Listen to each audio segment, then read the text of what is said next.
Okay, right. Good morning everyone. I hope you're okay.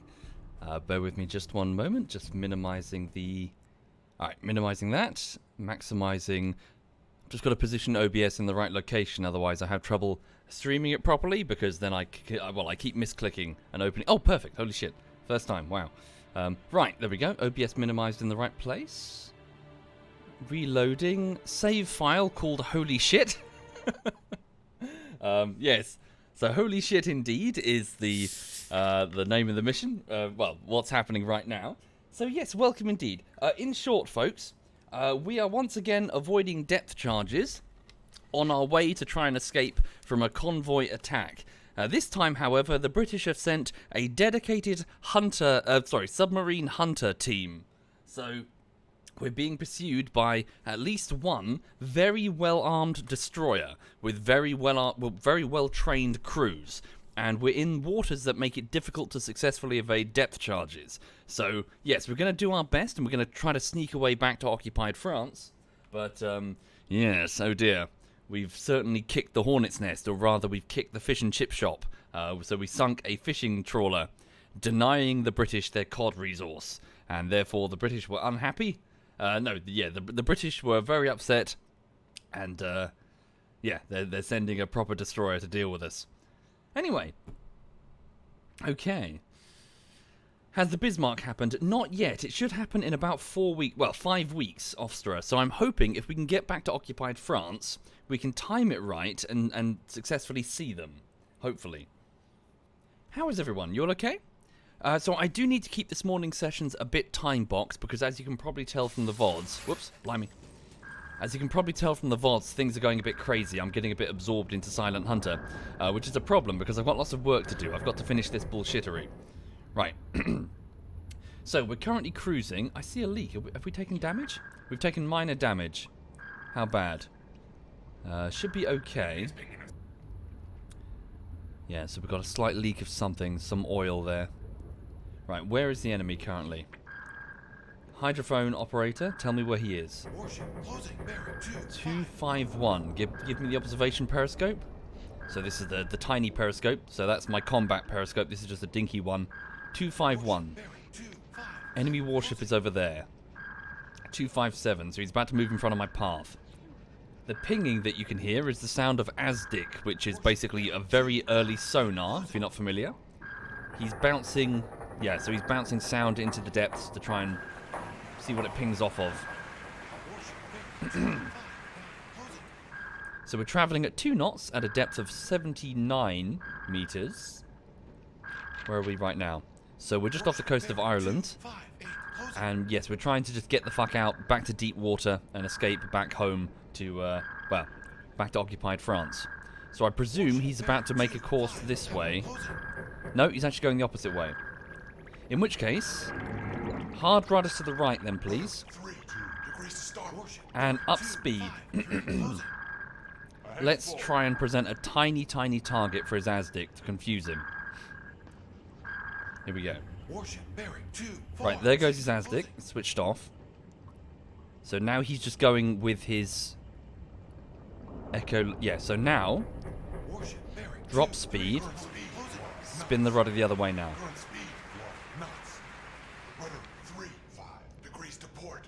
So now, instead of using his ASDIC to ping sound off of us actively, he's got a hydrophone operator aboard that is trying to listen for the sound of our propeller. So we're going to drop the sound of the propeller to the point that they can't hear it over the... Whoops, wrong button. That's a convoy ship, miles away. Okay, so we've dropped the sound. And I'm hoping that if we change direction, he'll get confused. So let's speed up the time a little bit. Oh, he's actually coming in for a depth charge run. So he's speeding up it. Yeah, we can hear overscrewed propellers there. There he is. His side-firing depth charges might make this hairy for us. Is he using them? He is. So we have a depth charge ahead of us. We should be fine at this speed. Okay. Unfortunately, he's gauged the depth correctly, so... Maybe it would be wise for us to change depth then. So let's come up a little bit. Previously, I haven't had much success with that. They've been able to adapt effectively. Whoa, that was a bit of a wobble. But we're okay. Indeed, it's a very clear day on the surface.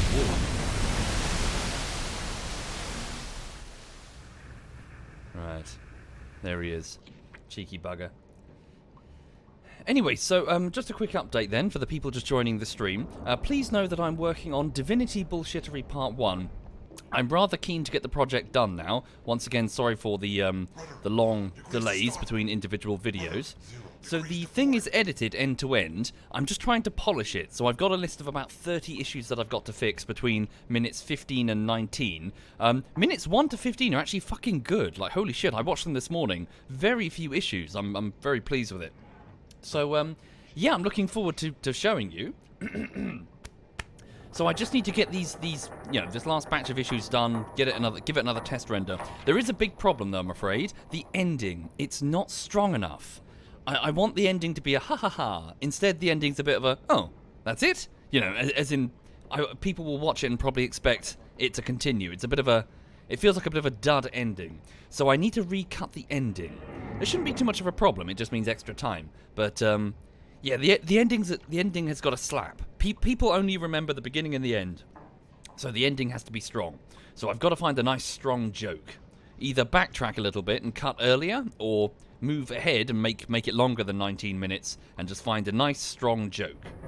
Yeah, that happens sometimes.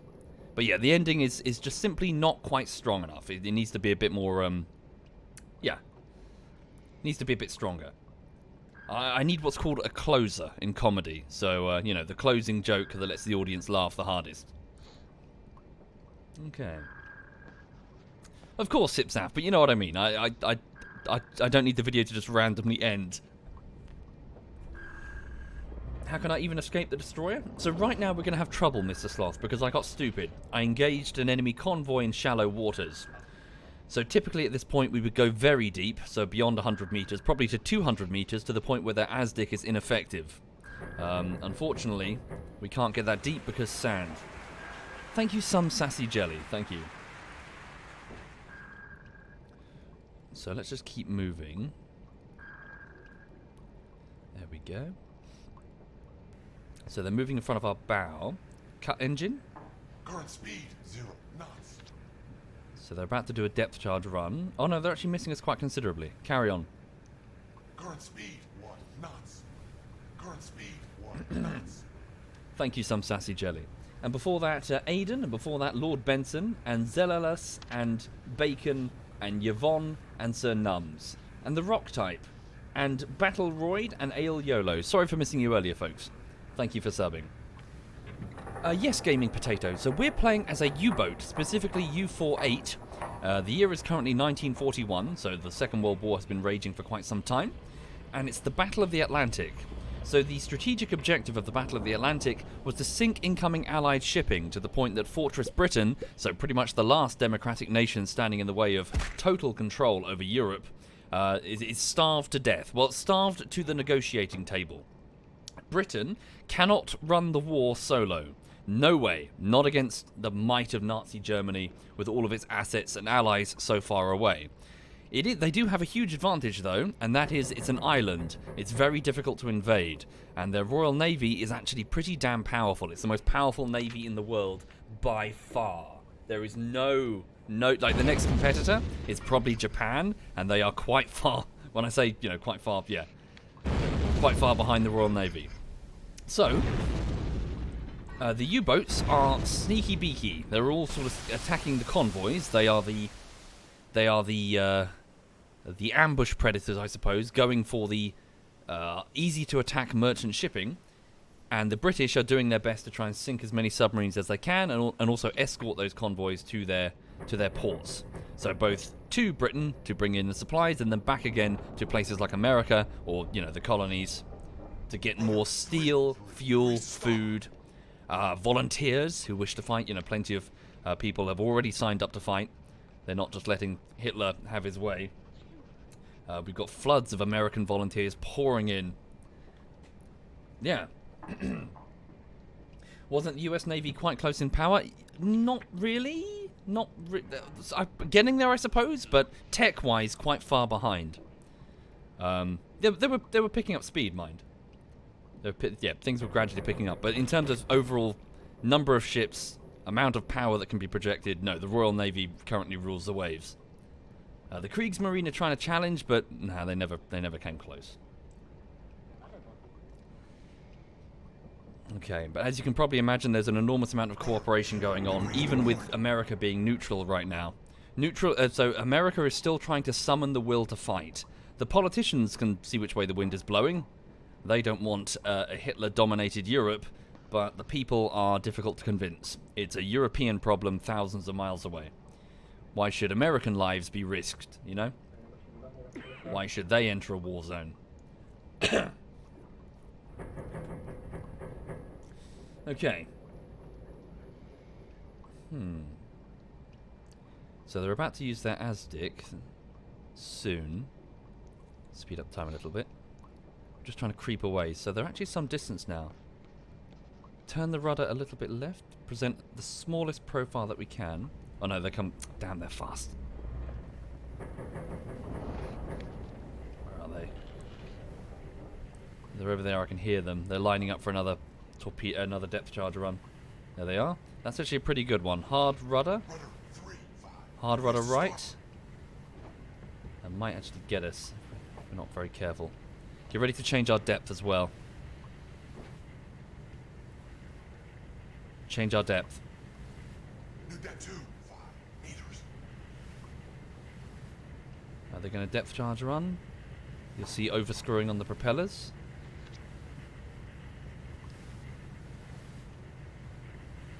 Actually, opposite rudder. So effectively, we need to thread the line of depth charges. No depth charge run. Okay. Maintain rudder. Rudder 0 degrees to port. Return back to previous depth. Keep us down here. Meters. So in a minute, they're going to start using their ASDIC again to try and ping us to figure out where we are. So if you're just joining the stream, we have attacked 3 Allied ships.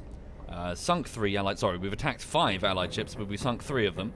And we're actually on our way trying to get back to occupied France. But we're being hunted by a dedicated anti-submarine hunter. So there were a pair of them. These crews are well trained. They are well equipped. They are very much... So they're not tied to the convoy, so they don't care about protecting it in close quarters. These things hunt and murder submarines. This is a very fearsome vessel. No, we didn't sink the whaling ship. We did land a good hit on it, though, so if we can escape this engagement, there's a small chance that it may be trailing behind the convoy. It might be worth just doing a quick loop and seeing if a whaling ship is alone, you know? Especially if it's nighttime and we can shadow it. So yeah, we did smack it with a good magnetic torpedo underneath its engine room, so it wouldn't surprise me to learn that it's leaking and sinking partially. So yes, insofar as general strategic, so the current theatre, so what's currently happening? So the date is April the 22nd, 1941. 1 minute. Timeline of the Second World War, 1941. What's going on in the world right now? Okay, so North Africa is really heating up. Rommel is, doing his thing. Okay, so 21st. So with the retreat cut off by the German advance in Albania, 223,000 Greek soldiers have surrendered. On the 22nd, the British, both military and civilian, begin to evacuate Greece. Okay. The Greek government is evacuated to Crete, where Churchill is determined to defend them. Okay, so Rommel is soon to win an important victory at Halafaya Pass, close to the Egyptian border. And Axis forces defeat Commonwealth forces at Thermopylae. Oh, the Second Battle of Thermopylae. No, wait, wasn't that a victory for the... I can't remember. There were 2 battles at the hot gates of Thermopylae, one in the Second World War. Maybe that's it. Like an armored group trying to get through the hot gates. And they would, I think it was an Australian anti-tank crew that was defending. So yes. First battle at Thermopylae by Spartans, second one by tanks. Right. Okay, so we're just trying to creep away. He's coming around. Oh, he might have lost us. Hold up. Has he lost us? He's in our blind spot for our echolocation. Try to get a bit... Yeah, stay slow and steady. Okay, I think he's lost us. Lovely. Unless he's just trailing in our blind spot and he's about to reveal himself. Okay. Let's alter course a wee bit. Keep speed low. Cool. Also, ZF Digby is in the chat, everyone. Feel free to say hi.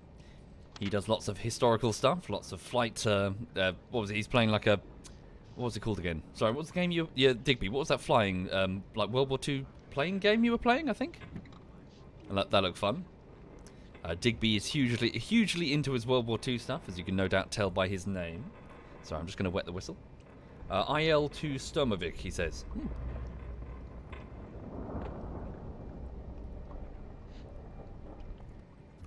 Okay. Oh, I did it again. Sorry. That button zooms to the nearest ship. It's a bit of a spoiler. Okay. Let's sneak away. So it's about 9 in the morning on April the 22nd. Oh, World War One. My mistake. World War One. Okay. So maybe... Okay. Let's see if we can perhaps trail the convoy to see if we did indeed down that vessel. Or at least slow that vessel. So it's almost midday. We're just cruising along. Let's come up to periscope depth. We should be safe to do so now. Bring us up to periscope depth. And bring us up to speed 1/3. And please take us out of silent running. Yes, sir. Very good. In addition, repair crews, which are on station, are going to repair some of the damage done to one of the diesel engines. Let's also get some men rested. Well done. I'm going to need some torpedoes loaded, though, fairly soon. So, hang on. Get some men resting. Got a repair officer just dealing with that. Okay.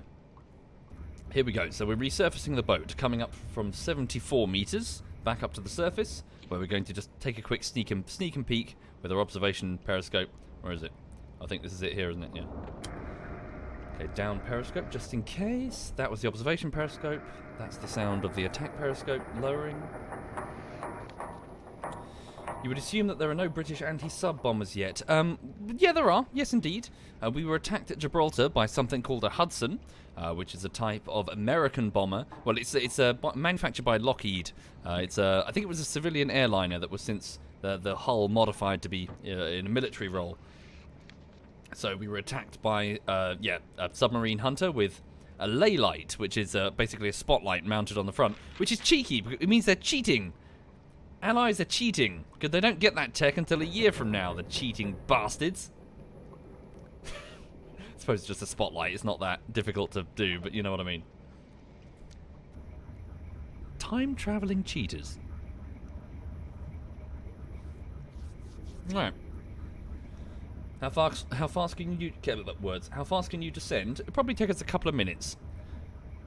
If we crash dived. It is, isn't it? I need to watch the whole thing myself, Ale. I also tried to watch... I tried to look up that film Greyhound with Tom Hanks. So it basically tells the story from the opposite perspective. So as a convoy destroyer. Alas, I couldn't... All these stupid streaming services with their own little partition thing. I couldn't just watch it. I had to like... Oh, you got to sign up for like Apple something or other. I was like, I'm not doing that. Fuck that. I'm not signing up for a million different services just to watch one bloody film.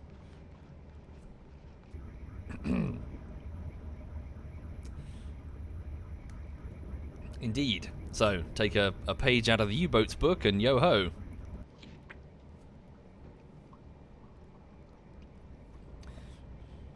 Right.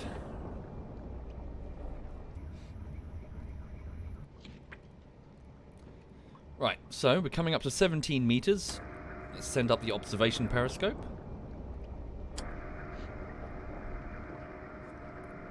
Now, we can't access the external reserves of torpedoes, which are quite literally mounted outside the submarine, until we actually get to the surface and the crew can actually move around safely. So we dare not do that until nightfall. We'll get caught on the surface by the RAF and hosed with machine guns. No sign of any destroyer. Looks clear. But again, we shouldn't be careless. The RAF are probably going to be searching around for a potential U-boat. Yeah. Cool. So, so the convoy was heading directly west, wasn't it? So how far away would it be? I'm not entirely sure. It doesn't... Well, I could probably... Hang on. Let me just send my contact reports. Can I do it from the... Hang on. So... What's his name again? What's my radio operator? Berthold. So hang on a second. Berthold, could you please send... Whoopsie. I am Berthold. Ooh! I see what Berthold's been doing in his station. Hang on. Fuck. Berthold, could you please send a report to Germany? So send the report... damn. No, we need to be proper surfaced before we can do it. Oh, we don't have a radar. That'd be nice. Right. So, let's turn this way, gentlemen. I was trying to figure out exactly when we attacked that vessel. It's probably 5 in the morning. But when? Was it yesterday? Well, the convoy's somewhere on this line. I just don't know how far away. It's probably 36 kilometers. We can't hear them on the hydrophones, so they're certainly beyond... Whoopsie. Didn't mean to do that. So they're certainly beyond this range. Where is it? Yeah, they're beyond that at the very least. Okay, so let's just trail along west and see if we can find a merchant ship that's falling behind, shall we? Thank you, Blast Action. Thank you very much, Blast. So how are the batteries? Batteries are currently good. So we'll just travel underwater for a bit at periscope depth during the, during the day. Indeed, the game is pretty difficult, Umut, but there's some difficulty options you can tweak. I'm just going to give it a save now that we successfully escaped the escape from that destroyer. Very good. Okay, so now men on repairs. Okay, they can't fix that deck gun while we're underwater. Send men to the bow torpedo room. So from the repair team, and everyone who can't fit in there, please just go and rest. Who's this? That's a watch officer. Okay, you rest there. Watch officer, you handle the bow torpedo room. Yeah, so men, just start reloading whatever torpedoes you can in preparation for a follow-up attack against that whaling ship that we hit. Yes, we lost the destroyer, Mr. Happy. We shook them. Okay, diesel engines. People are tired. Just send them to their bunks. Let them rest. All right.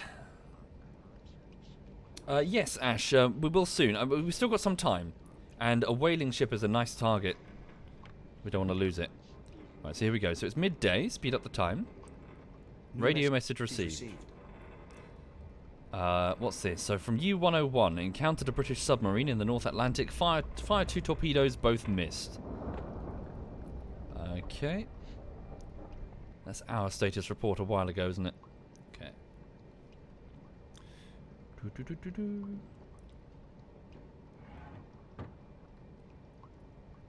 So it's around about 1 in the afternoon. We're just trundling along at around 5 knots beneath the surface. Just got to watch out for that battery, so come down ahead slow. A merchant, medium speed, closing, bearing 159. Let's get it marked. Stand by. It's probably just like another fishing vessel or something. It's probably not worth breaking our... well, not worth surfacing in daylight hours. Okay, radio report received. Enemy large convoy, northeast, speed 7 knots. That's the one that's going into Swansea. So the original one we were shadowing before we found the one that was going west, back to America, I assume. Just trying to mark this one's course. Okay.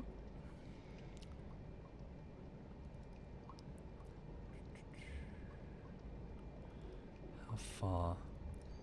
This is very close. Maybe at night. Yeah, maybe at night if it's still alongside us.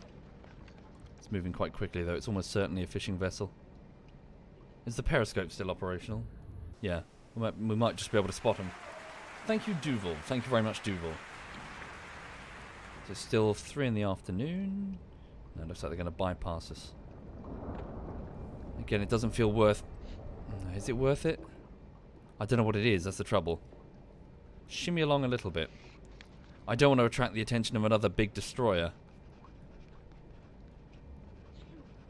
Travelling at 2 knots. Can we spot it? What are you? It is a motor vessel. Really? So it's a tiny, tiny... How big is a motor... What? Sorry? Motor vessel. So it's basically like a dad on a day trip. Okay. No, it's just a merchant. Tiny, tiny merchant. Leave it the fuck alone. It's not worth exposing ourselves to hunt down some tiny motor vessel. Especially if there's potentially a convoy out there that we can, you know, finish off. Plus he'll probably report our exact position to the Royal Navy. Okay, batteries are approaching half. CO2 levels are building. Almost nightfall, so it's 6 in the evening. Okay. Empire-type freighter. Hold up, what's that? Radio report received. Enemy large convoy. That's... Okay, so they've changed course. There's our quarry. So, if we did wound the whaling ship, it would be in this direction. So what's that, sorry? Why is there an Empire-type freighter there? What sort of contact is that? A radio contact? It must be, because it's 24 kilometers. It's not a... What is that? So we sunk an Empire-type freighter. Why is there a second one back here? Just a completely separate one? Not related to this? It was about... how long ago was that? I can't see the time clearly. Yeah, okay. I guess it's just a random transport. Let's ignore it because, well, obviously we know that we've got a wounded convoy nearby.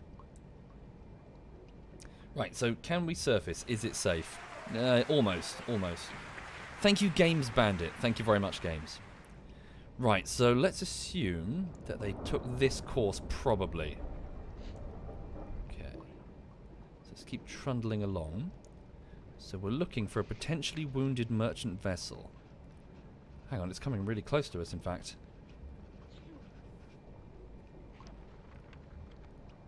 "12 kilometers. Let's have a quick look. Bring the ship around, just in case. How are my torpedoes? Where's my weapons officer? He's probably in the in his bunk. Yeah. Weapons officer. He's tired. Good. Okay, so all torpedoes have been loaded. Well done, gentlemen. Yeah, so you just rest for a second until we need you. Let's just get the men who are tired to stand down. Okay.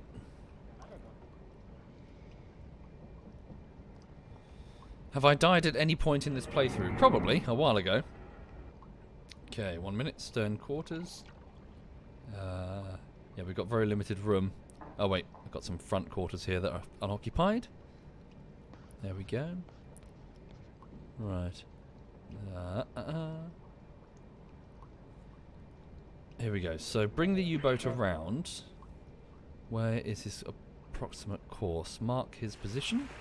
Thank you, Patient Zero. Thank you very much, Patient. Is he trying to catch up to the convoy?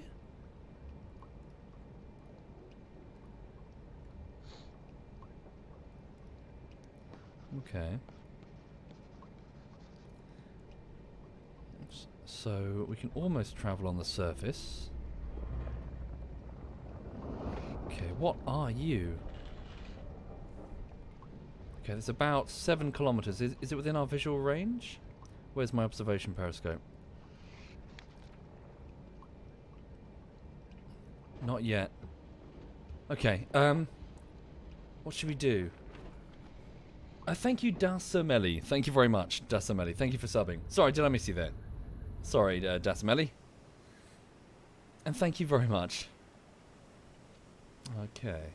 I thought so too, Wind, but it didn't work. Hang on. Already, yeah. Or it just seems to take other, yeah. So, hang on, let's have a quick look. How's our battery? Okay, CO2's building to dangerous levels. Yeah, let's speed up a little bit. Yes, sir. So we're travelling at 2 knots, pick up some speed. Just have a quick sneak and peek and see what we're talking about here. It's gone up to 6 knots.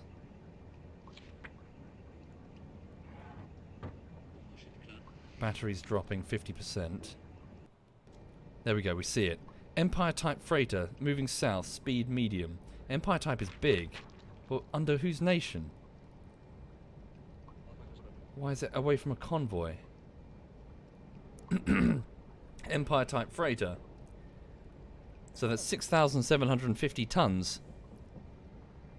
Draft 7 meters. It's within attack range. We should go for it. Okay. Let's do it then. So let's strike it with a torpedo. What type of torpedo? Give me my weapons officer, please. ID it? I can't see it. It was at night time. I can't really see it from this range.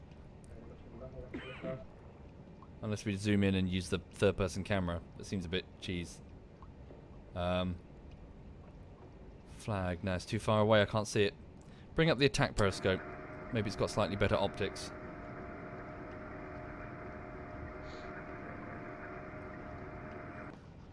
Damn it. Observation periscope, do you mind? 1 minute. I still don't know. Sorry, what's the hotkey to lower the observation periscope? Because I know it's page up and page down to do the attack periscope.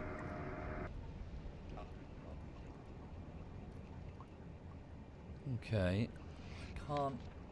There we go. We've got better optics there. I see a lot of red on that flag. I think that is indeed merchant navy. Oh, insert and delete. Thank you very much. Thank you. Okay, let's line up a torpedo then. So bring us down to 1/3. Torpedo. Let's fire a gas torpedo. Let's save the electrics. Okay. Gas torpedo at speed, straight into its side. And then, yeah, so here we go. So, just going to save it before I fuck it all up. Okay. There we go. Attack periscope. Right, we'll start plotting the course. So, tube, which tube, please? Tube 1 will do. Tube 1, fast-moving torpedo. It'll take only 3 minutes to strike the target. I had a draft of 6.9, didn't it? So let's put it to around 7. So 6, 7, just over. Yeah, there. Magnetic detonator instead of impact. Okay. Looking good. Everything's fine. I think we're ready to fire. Tube 1 is electric, is it? Hang on. No, Tube 1's gas. We good. Tube 1 gas torpedo. Right. Yeah, I think we're ready to fire. So, open Tube 1. Tube 1 is opening. Lock confirmed. Weapons officer has targeted the... Yep, made the solution. And... torpedo away. There we go. So, the trail of bubbles will be spotted, no doubt. The torpedo is moving so quickly that I doubt an Empire... Yeah, Empire type will be able to evade.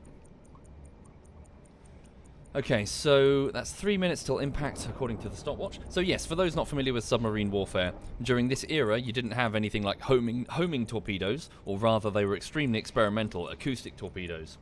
Effectively all you had to do was just fire a torpedo in a straight line, just calculating its heading and its speed, and then just fire the torpedo in the direction of where it's going to be. In say that time, like 3 minutes and 16 seconds, it should be here. You just fire the torpedo off in that direction. So long as the torpedo maintains a consistent straight line, hopefully it should intercept the ship.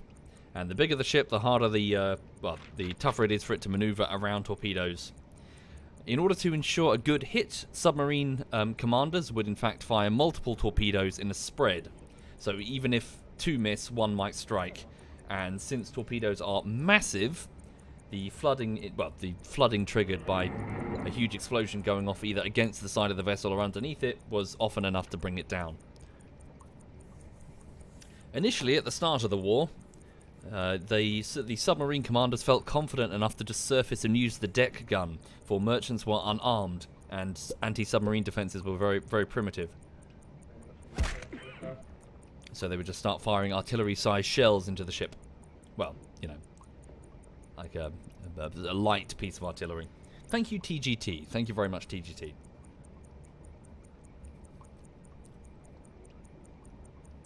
Indeed, massive, Leo. So these torpedoes are basically mini submersibles in a way, like automated submersibles with an enormous charge. They are They are expensive to manufacture, and they're big. Here we go. So almost 1 minute.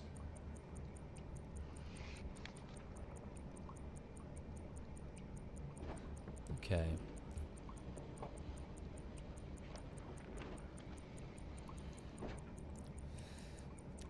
So Stubbers says, I spent 6 years in the Navy. Even today's torpedoes are still a ship's biggest worry. Indeed.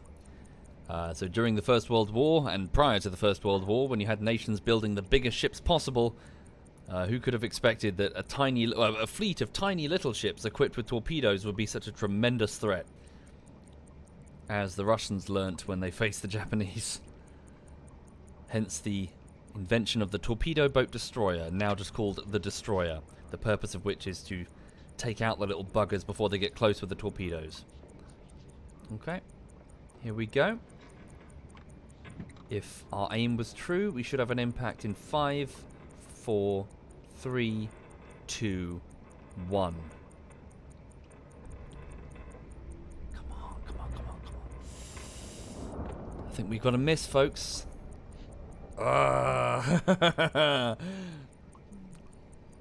Frustrating. Looks like a miss. Our aim was not true. Okay. That's annoying. It still seems to be maintaining its heading though, so maybe it didn't spot the torpedo. We've still got time for a second one. It's certainly worth a second torpedo. Okay, let's do a slower torpedo. Electric type. Yeah. Is it still within range for the electrics? It's just on the... Yeah, it should be fine. Too deep or a dud, maybe? Not sure. Empire type. 7 meters on the draft. Okay, fire a tube 2. Here we go. So give me tube 2. Give me, slow speed torpedo. Slow and steady. 5 minute till impact. Magnetic. So 5, 6, 7. Just over that slightly. Okay, magnetic. We're ready. Open the tube. So flood the torpedo tube. And fire.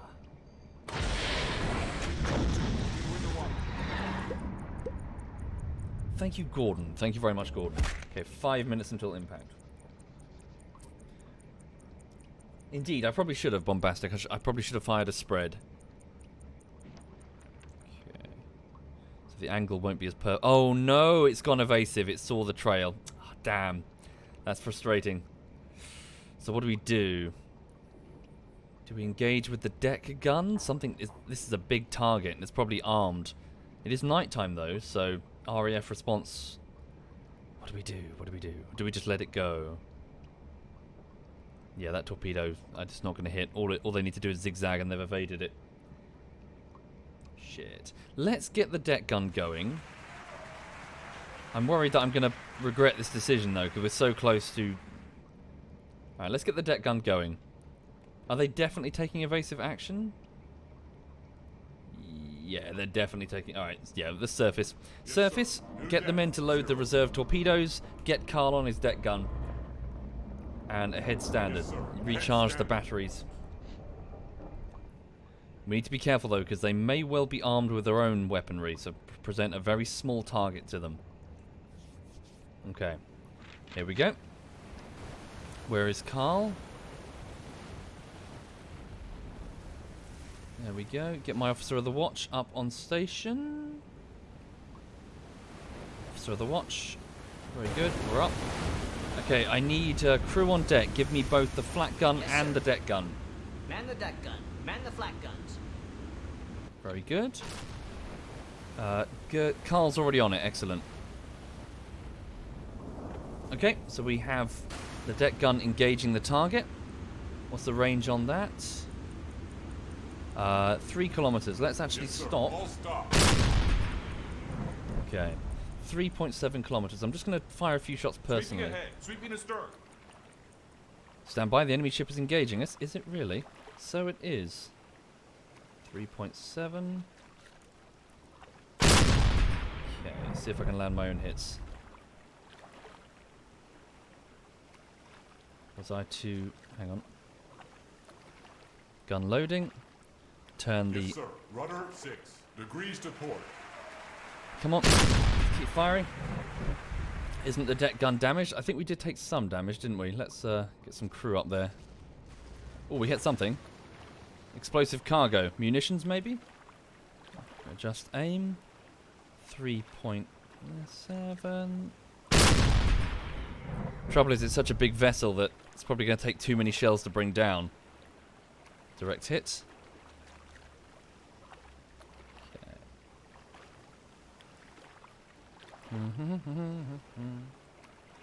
Okay, hold that rudder there. Rudder 0 degrees to port. Direct hit on the superstructure. Alright. Yep, Captain's micromanaging. Well, you know, Carl... I am Carl now. I'm being Carl. Woo! Another hit, quite low on the waterline. That's good. Oh, is that it shooting back? It is.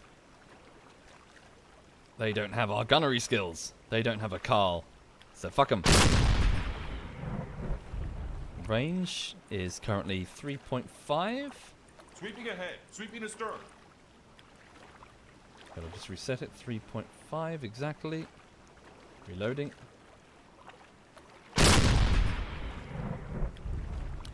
These would be high explosive. We don't seem to have any armor piercing loaded. Any armor piercing aboard. Okay.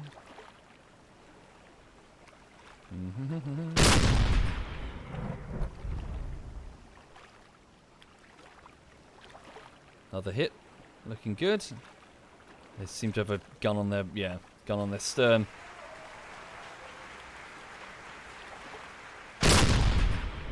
Thank you, Ina Madeline. Thank you very much. Looking good. Another hit. Sweeping ahead. We blew up something. Rudder 9 degrees Oxygen to is starboard. being replenished. That's good.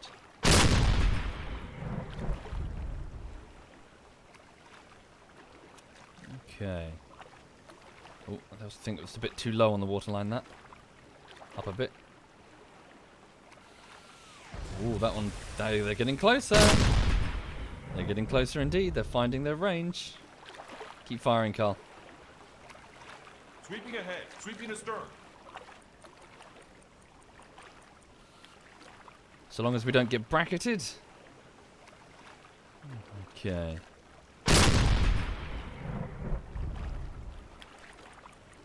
So pretty much 3.5 exactly. Excellent hit.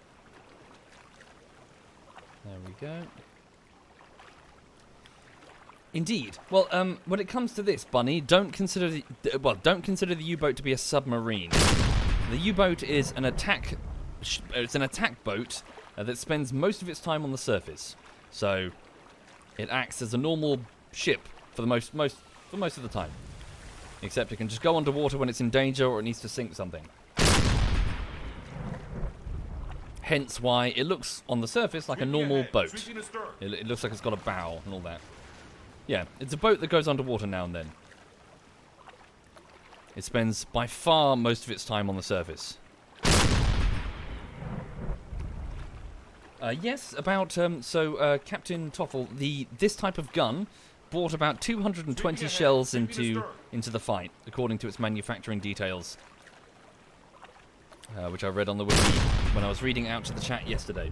So 220 shells bought in to sink merchant ships or defend itself or whatever. Stand by. Range was not good. I missed. Up.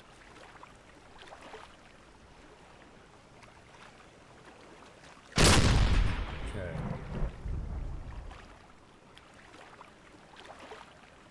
There we go. Direct hit. Sweeping ahead. Sweeping astern. Just trying to bring the bugger down. I'm really worried that we're going to get buzzed by the RAF.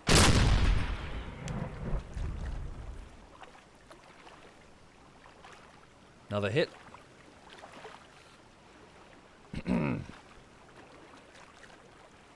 Okay.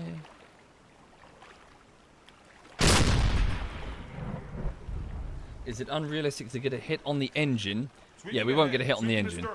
It would be a midship, maybe slightly aback and quite down on the waterline. But we will be able to sink other compartments and generally slow the vessel. And hopefully the flooding will overwhelm it. Bear in mind that many of these ships, I mean, this is wartime. What do you think these ships are carrying? They're loaded down with munitions and fuel and stuff. Boom. Sometimes all you've got to do is hit like a cache of torpedoes or something and the results will be fucking spectacular. I don't know if it's World War I or World War II, but outside the Thames estuary here in Great Britain, there is indeed an ammunition ship still there. It's a wreck. We don't go anywhere near the bloody thing. There are warning markers all around it, and it could go up at pretty much any moment, which is really, really quite concerning. Something Montgomery, I think it's called. Whoops. But yeah, there's continual concerns that a big storm might cause its ammunition to detonate. A good shout, the torpedoes, the external ones. Am I sorting that out? Doesn't seem to be. Move the repair crews here. Okay, make sure that all of my dudes are indeed lifting fresh torpedoes down. You can rest when we're underwater. Let's get this done. Where's my torpedo man? Here, weapons officer. Please start loading the reserve torpedoes. Damn, I can't check and see the status. Tell me the status of the reserve. Oh, hang on. So 4 reserves. So that's our external reserve, isn't it? Okay, so please start moving that into the 4 reserves. There we go. Moving in. Really? That time? This is crazy. Okay.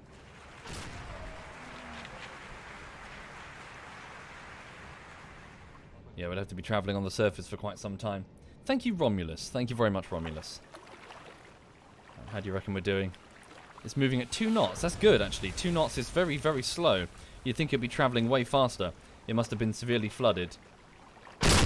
Okay, 7.3 kilometers. Miss. Sorry, did I say 7.3? I meant 3.7. There we go. Yeah, 2 knots is very slow, so I presume they've got very heavy flooding. Direct hit, low on the waterline, that's good.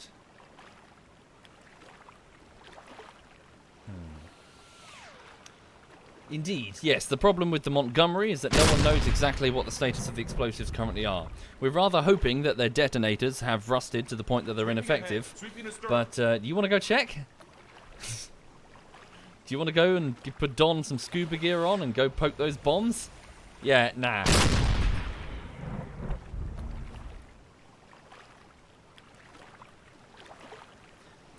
Why not just blow it up? That's a good question. I can't give you an accurate answer. I presume because it would be expensive and let's not poke the dragon, maybe. There must be a reason. Someone could probably Google the reason. Why haven't they done a controlled demolition? Like set a date, sandbag up as many windows as possible and blow it the fuck up.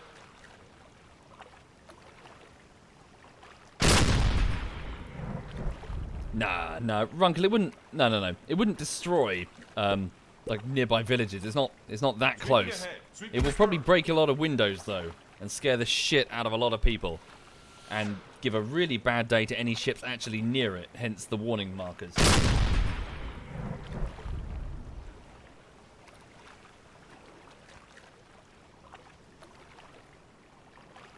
Okay.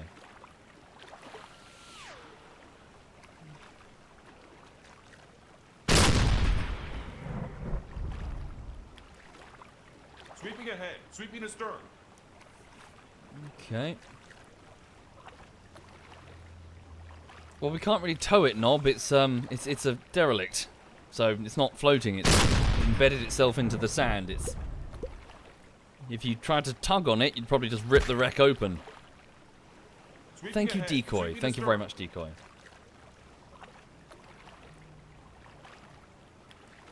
Can I aim and destroy their deck gun? Yes, indeed. We probably could. Okay, how are we doing? It's traveling at 1 knot. We're definitely fucking it up. Big time. Okay, so range on it is 3.8. Okay.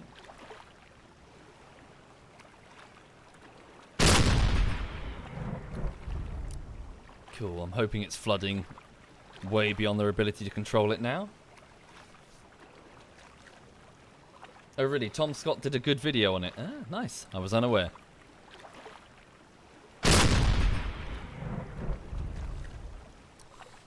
Right. Ahead. Sweeping astern. How close is the ship to the Channel Tunnel? Oh, hundreds of miles away. Right. Well, a good couple of hundred.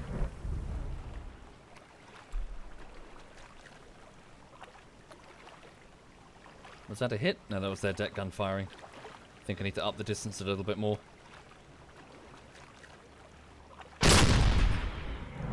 Yes, apologies. Sorry, Kadzura. Kadzura, even. Yeah, so if I tried to get it in 16:9 resolution, it kept continually crashing, so eventually I was like, look, I'm not going to poke it. I'm just going to... it's a crappy resolution for me. I've zoomed in a bit to make it easier for you guys, but I can't really do anything about the big black bars. Okay. No, Alexander, this is as far as our optics go with this deck gun. Okay, come on, sink, you little bugger. Has its gun fired? This gun hasn't fired in a while. Do you reckon the crew's abandoning ship? Oh, that... Oh, look, it's listing. Have we got him? Stand by. I see no marker. Is it a kill? Have they abandoned ship?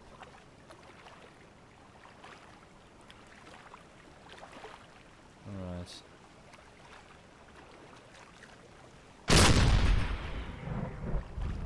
Speed up a little bit, sir. get closer.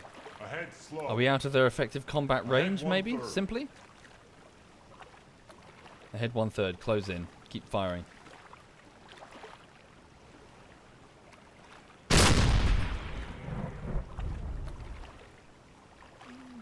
Yes, indeed. Trying to, Flo. Just trying to spread out my hits across the whole thing. I'm no longer getting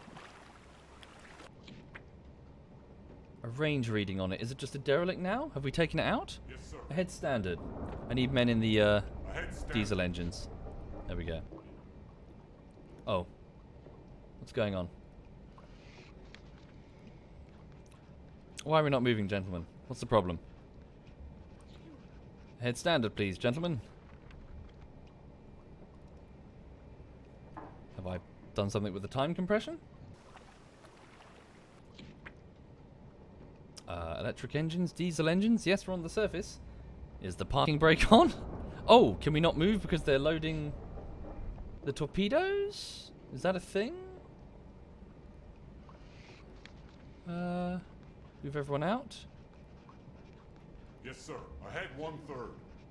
Head 1/3. Full stop. What have I done? Yes, sir. Oh, no Full nav stop. officer, maybe?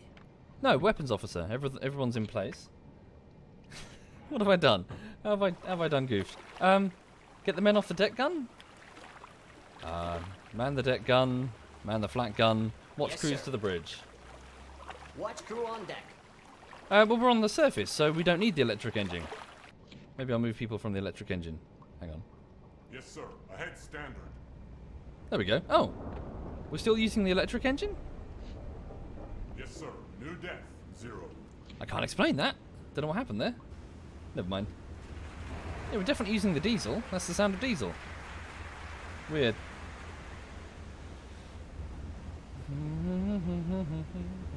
Thank you, Flare Runes. Thank you very much. Bloop. Okay, let's get closer and see if the ship is still alive. Rudder to the Yes, right sir. a little bit. Rudder 6 degrees to starboard. Good morning, Nep. I hope you're very well. Nep is in the chat, everyone.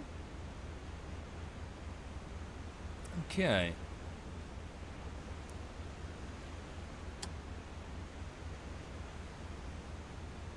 Head standard in a minute. I'm guessing we're just beyond its maximum engagement range. There's probably still crew on the gun. Start heading towards it. We shouldn't forget about the ship that we nailed as well. The, what is it? The whaling ship.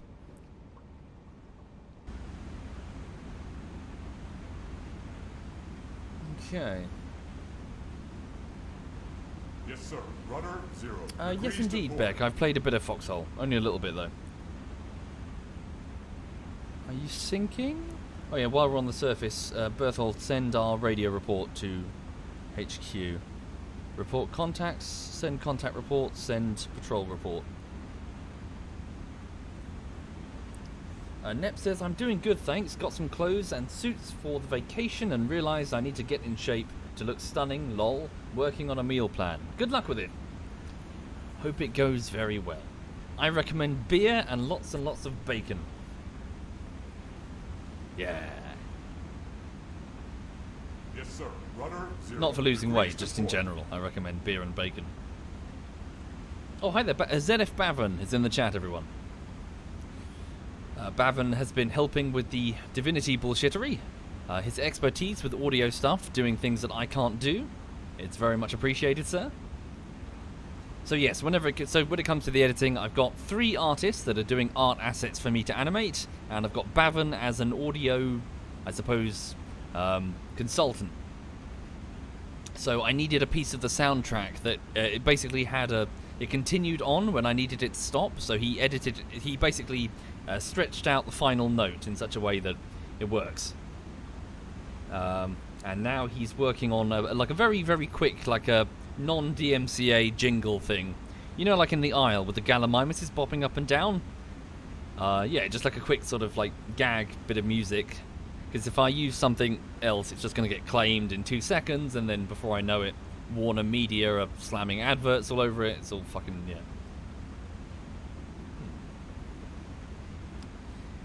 You never eaten bacon? You don't like pork? Give it a go, Nep. At least once. It's very tasty. Very crisp. Well, if you do it right. Don't go for slimy bacon. Cook it for a bit longer until it's nice and crispy.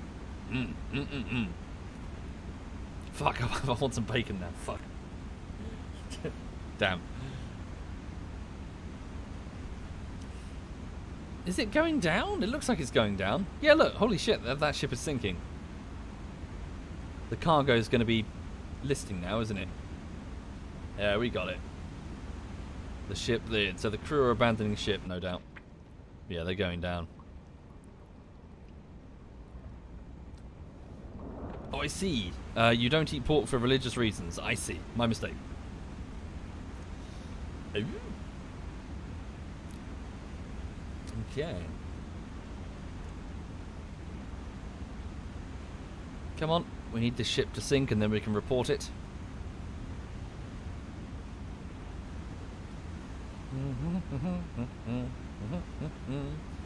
Not really. Well, I don't know, Peepo. I just fancied a bit of Silent Hunter, and this game is pretty excellent, particularly with the mods. So the Grey Wolf expansion. There we go, just speeding up time a little bit. So it's currently 1 minute later. Yeah, it's going. Look at it. Zoom over there. So yes, the crew are abandoning ship, boarding the lifeboats, sending distress signals as the Empire frigate slips under the waves. Munitions, whatever it was carrying. I'm guessing it's probably empty, to be honest. It was probably heading back out to sea, back towards America. Not this one, though. Again, hopefully their crew should be okay. They haven't sunk in the middle of the Atlantic. They're just off the coast of the UK, and typically the weather goes normally in a northeasterly wind direction.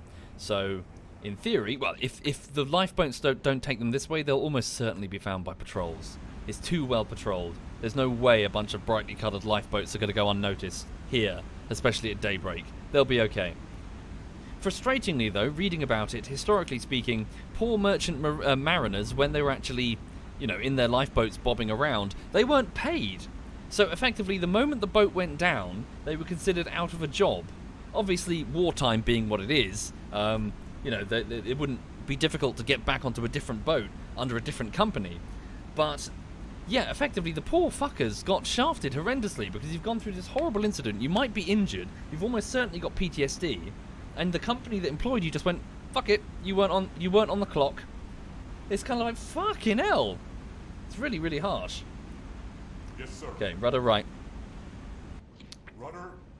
Yeah, there's no sympathy for these poor merchant seamen who have, fucking been sunk by enemy action. Rubbish. Right, so we're just going to follow the presumed course of the convoy in the hopes that I can maybe find the trailing merchant ship. In addition, yes, so with the merchant mariners, the UK government was all like, yes, we need volunteers, do your part. Only do what you feel necessary, you can quit at any time. The reality of the situation was they really, really, really didn't want merchant mariners to quit. They were desperate for decent sailors. Absolutely desperate. Yeah. And apparently there was a lot of competition among merchant mariners, so merchant sailors, sorry, for something probably a little unexpected, the best food. They would actively compete to get on the ships that were good feeds, I think they called them. So basically the ships that fed their crews well as opposed to the ones that just gave them fuck all. Because if you're stuck for weeks on a ship, a good meal is probably the only thing keeping you going. Sorry, why? I don't appear to have any sort of kill tally for that. What's that about then? There's no marker of it. We sunk it though, we got it. Radio report, send contact report, send patrol report. Radio contact report, status report. That's the recent one? Cargo ship, what's that? Sorry, that can't be. What's the time? So, where's our recent report?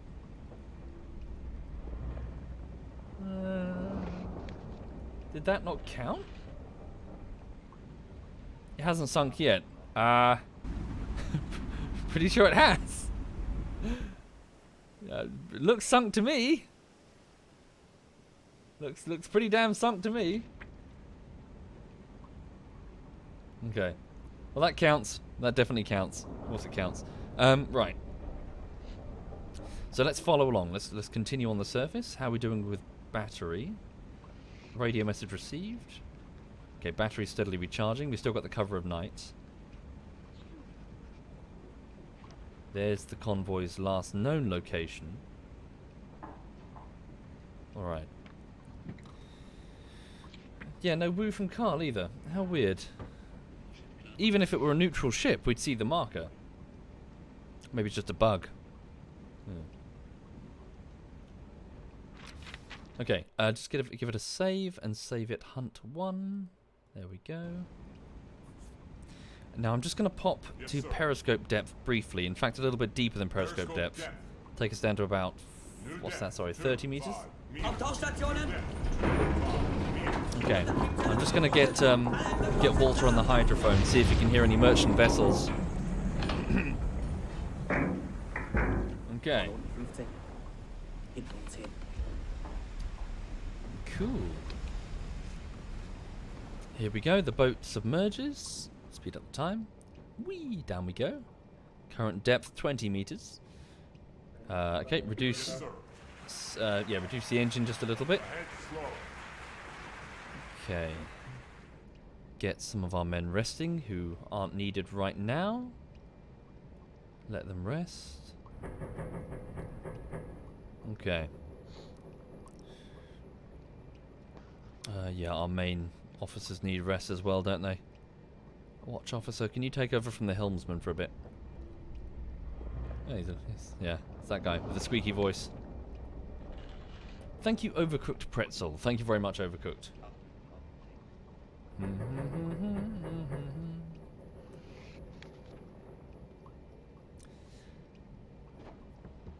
There's a save bug, especially if you save submerged, they will not count sunk ships. Really? Hmm. Can I suggest another game that's deep like this, slow like this, but with another theme like warships or tanks? I don't know. Is there something that you guys have seen me play that's a bit similar to this? Not sure, really, I'm afraid. Probably not. Okay. Yeah, something like open world survival like DayZ. You say it sarcastically, B. Joseph, but yeah, slow, immersive.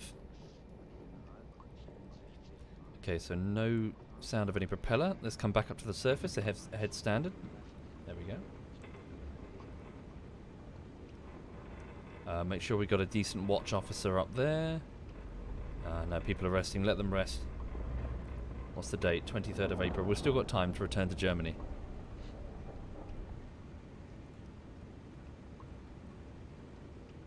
What's that there? Another ship. Just a radio report. Random. Okay, it's now about 2 in the morning. And once again, periscope depth briefly.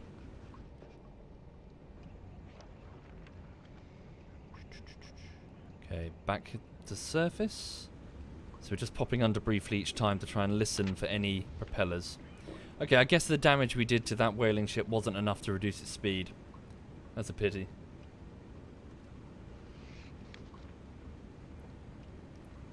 Okay, one last pop under the water. No, not hard to port. Return to course. Periscope depth, there we go. Nothing. Okay, let's return to occupied France then, everyone. Right, so on the surface we go. And bring the boat this way, please. And we'll head straight out into the Bay of... Is it the Bay of Biscay? Is that how you say it? Okay, and then back home. Alright. So, how long will that journey take? Travelling at 11 knots on the surface. It's about 54 hours. Okay. Yeah, we should be fine. Hopefully we'll be in time for the Bismarck and its thing. Weather's good, but we need to watch out for the RAF. Okay. Okay, get my watch officer on there, please. Let my other officers rest in their quarters. Okay. Right. Good. While we're travelling on the surface, can we please make sure that the deck gun is manned? Not the deck gun, the anti-air gun is manned. So, man the flak gun. Sir. Man the flak gun. Okay. Just in case we get caught randomly. Flak gunner, your orders are to more or less fire at will. At any aircraft you see. Alright. So it'll be daylight soon. Travelling at 11 knots. Still quite close to the British waters. 6 in the morning.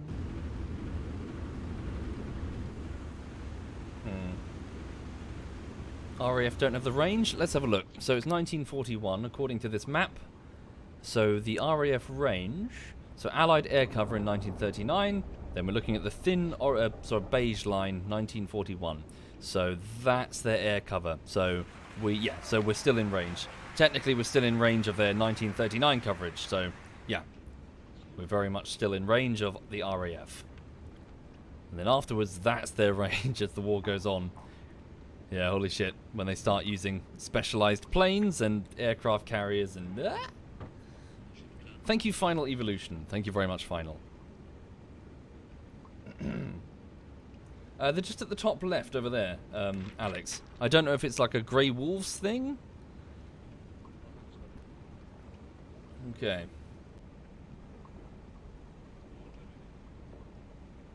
How long till the Bismarck? So it's in late next month, so almost exactly 1 month from now.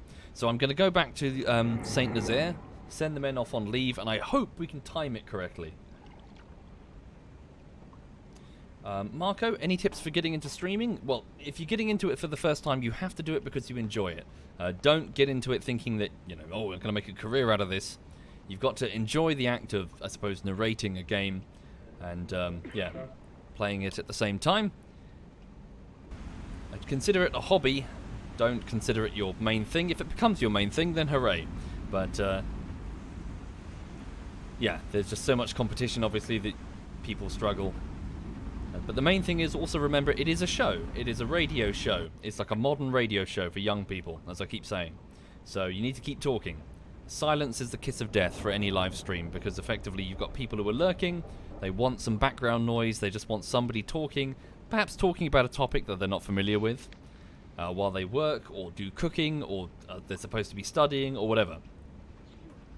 You don't have... So there are 3,574 people. I'm willing to bet around 3,000 of them, at least, are not paying full attention to the stream because they've got more important things to do. They're in the middle of something else. This is background noise for their work or whatever. So for this reason, you need to speak to the people at the back. Explain what you're doing, why you're doing it, why this matters, what's the historical context of the sim that you're playing, this weapon system that's firing, what is it exactly? Start reading out its stats. Yeah, there you go. People, lurkers in the chat are coming to the front. Hello, lurkers. But that's just the nature of the live stream. I think many streamers, again, probably throwing a bit of shade here, I think many streamers get too absorbed with the people who are already engaged in the chat. Yes, don't ignore the people in the chat, but by the nature of these things, the people in the chat are the most engaged. They're already in the chat talking to each other, giving their opinions. Try not to get stuck into a loop of reading their questions because, frankly, not being rude, the lurkers at the back don't care. The majority of the audience want to know what's going on in this game. What is it like? What's he doing? Why is he doing it? Not what X guy in the chat says, if that makes any sense. It is a radio show, so entertain. So the date is currently April 23rd, 1941. The Second World War has been raging for some time. So the battle is currently heating up over in North Africa. So with Rommel fighting... Is he fighting Montgomery right now? Is Montgomery in Africa right now? I'm not sure. But regardless, Greece and Yugoslavia are getting completely gobbled up by, well, the Axis powers. I think Germany sent some additional forces over to support the Italians. So yes, the Greek government is now... Sorry, where are they? The Greek government... Are they there? No, that's Sicily. Sorry, my geography is terrible. Where's...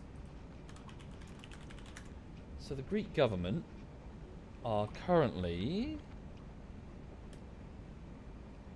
Ah, okay. So yes, the Greek government have been evacuated all the way south here. And the Allies are trying to preserve them as best they can, as the Italians and the Germans basically march their way all the way through here. So the Commonwealth forces are fighting all through the Mediterranean to try and maintain control, to stop the Axis securing the Suez Canal over here. Okay. What else is happening? So convoys are coming in all over the place. America still remains neutral at this point in the war. However, they're about to get a very rude awakening at the end of this year when all of a sudden the Japanese are going to attack a little place called Pearl Harbor, doing enormous damage to the fleet that's stationed there, rather dramatically bringing America into the Second World War. Thank you, Kellyman. Thank you very much.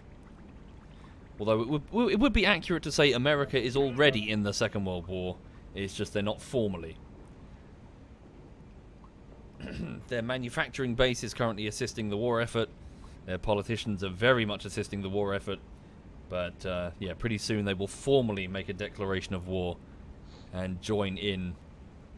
And, yeah. At which point, yeah, the Kriegsmarine... Yeah, things start going... Well, things are going downhill now, technically, in terms of the Battle of the Atlantic, as anti-submarine technology gets better and better. But, yeah, with the Americans in full swing, and also with... sorry, when is the invasion of the Soviet Union? Is that this year? So, that is... Where's Barbarossa? Barbarossa... Operation Barbarossa will begin in June. Oh, that's soon. Fuck me. Okay. It starts in almost exactly 1 month. So German planners are now busy to prepare their mass invasion of the Soviet Union. Oh my god, Hitler, are you insane? Well, obviously yes is the answer to that, but holy shit, sir. Are you kidding? Just, right. Britain, and then opening up a second front against the Soviet... Well, no. So the reason for... Yeah, he thought that the Soviet Union would collapse immediately. Yeah, to be fair to him, he wasn't that off the money. Their performance against the Finns, like a year before, was absolutely hilarious. They got the shit kicked out of them by a tiny, tiny little country. Like, really properly humiliated. So there was a fairly good chance that the Nazis could just steamroll their way to fucking, you know, Moscow, and that's what they were hoping. But yeah. Okay. Right, we're heading back to the submarine pens at St. Nazaire. Yeah. It was a calculated gamble. Didn't pay off. What's that? Small convoy? For real? Small convoy? Radio report received? Very recent, this minute. Moving directly north? How far away is that? Oh, it's only 40 kilometers. Should we? Should we? It must be coming from Freetown. So, Sierra Leone. Nah, what is that? It's not on any known convoy route. Ooh. How many torpedoes do we have? Gentlemen, bring the U-boat around. What do you think? What do you think, folks? Quick, what sort of speed were they making? So we've got a radio report of a small convoy. Contact report. Small enemy convoy. Grid BF42. Course north. 9 knots? Okay, that's quick. Right. Alright, small convoy making... Let's not assume they're going to hold north forever. They're probably... Piss, I've done it again. Yeah, oh, piss ass. Hang on. No, there we go. So what can they make it? So how long would it take us to spin around and get in their path? So travelling at... hang on, I need my officers. Helmsman, can I get you just back on station briefly? Hello, Helmsman. Could you please tell me... No, wait, navigation officer. Sorry to disturb you. Yes, sir. Okay, so we've got 6,000, almost 7,000 kilometers with this fuel, and we're still... Oh yeah, fucking we're under 1,000 kilometers from home. All right, so go up full speed. Ahead forward. So push the U-boat's engines. So we're coming about, rudders turning, heading westbound. Thank you, Farmer Boyser. Thank you very much, Farmer Boyser. All right. And where's my weapons officer? Can I get you up here? He's currently resting. Okay. So we have two... not enough crew in the bow torpedo room. Okay, we've got 2 torpedoes remaining in the 4 tubes, gas, and 1 electric in the aft.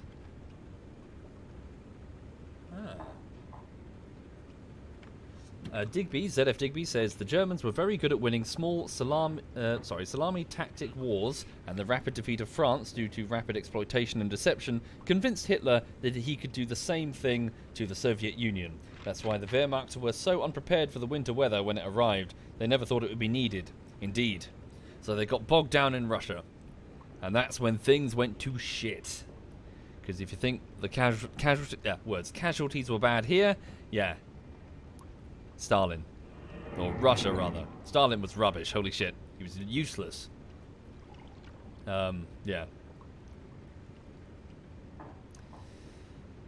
What was his name? Who's that man most responsible for for the horrible casualties? Fuck, who was it? It was Zhukov, that was it. Zhukov, so basically Stalin, when it comes to dealing with the enemy, had pretty much one word in his vocabulary. Attack. Again and again, just attack, attack, attack, attack. But it was Zhukov who managed to convince Stalin, probably fucking the only man who did, managed to convince Stalin, no, we defend here. Where was it they defended? Was it Kursk? They basically turned one of their cities into this horrendous tank trap. And it was all Zhukov's fucking, Zhukov spearheaded this defense, and the Germans got their asses chewed up. Yeah. Was it Zukov, or am I thinking? Sorry, am I thinking of someone else? But yeah. So don't. Yeah, Stalin was rubbish during all this. 1 minute, sorry. What am I doing? So 1 hour until we... So 34 kilometers we can get in the path of the convoy in 1 hour. So they can travel... Was it 8 knots? How far were they moving? So according to our last contact report, 9 knots. Bugger me. So they can travel 16 kilometers. Okay. So they'll be probably... should be alright. So what? If they're roughly there, how far will we be from the engagement? Oh, okay. Within combat... Okay. Within combat range. So let's... Hang on. So if they're roughly there, that's our engagement range, right? 12 kilometers. So let's get there, right? And then think about submerging, and then travel the rest of the distance. Yes, Right, let's sir. fucking push engines, though. Flank speed, all the way up as fast as we can go. And then we'll get there, and then we'll start creeping in.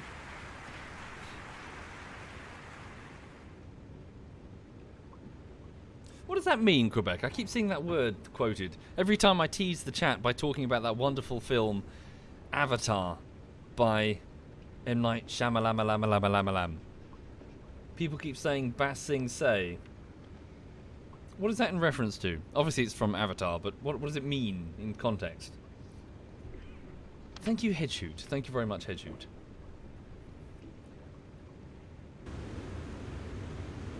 Yeah, that's it. There is no X in Ba Sing Se.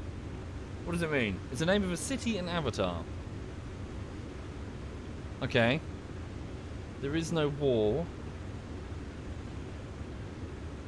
But explain to me like I've never seen it. Because I haven't. It's a city with heavy censorship. Oh, I see. Is that it? Is that what it means? It just means we are censoring this information? In the show, it's used as brainwashing. Okay.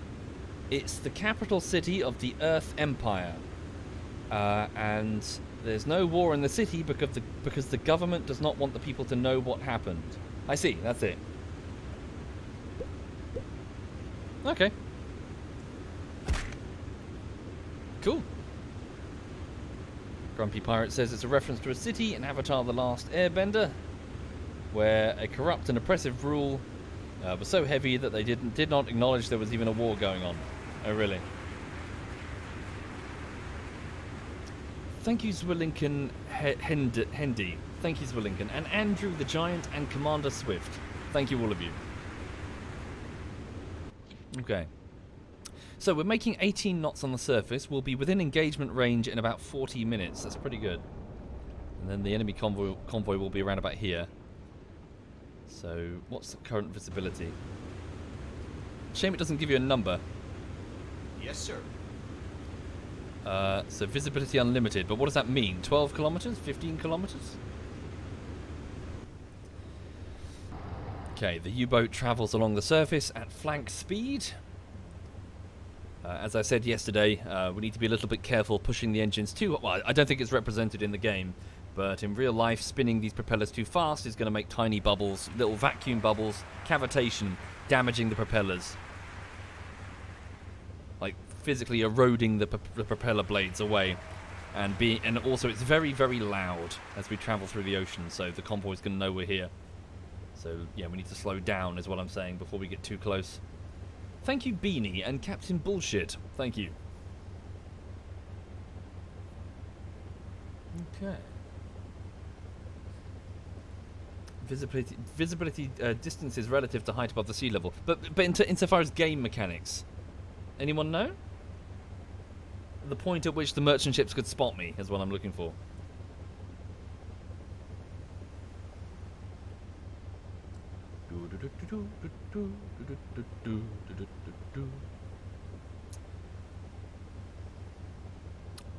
Does anything you do in the game affect the outcome, or is it an inevitable storyline? Pretty much inevitable. I don't think there's any way that one tiny U-boat could possibly alter the course of the Second World War. You know, unless we got a way of stopping Operation Barbarossa. You know.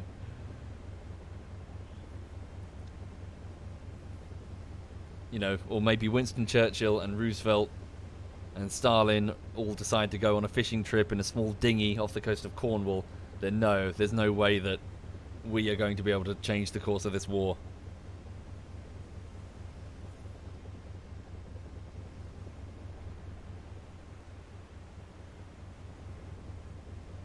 Yeah, but goddammit, we're going to try. Right, speed up the time. Give it a save. Sorry, bear with me. Also, I need to watch the time myself, folks, because I need to keep things time-boxed. There's lots of editing to do on this bullshittery. If I don't edit it, it's not going to get done. Also, if you'll forgive me, I really want to go fishing soon. I'm feeling a bit cooped up. I might take a day off at some point soon. I just want to go fishing, sit by a nice lake with some drinks. Right.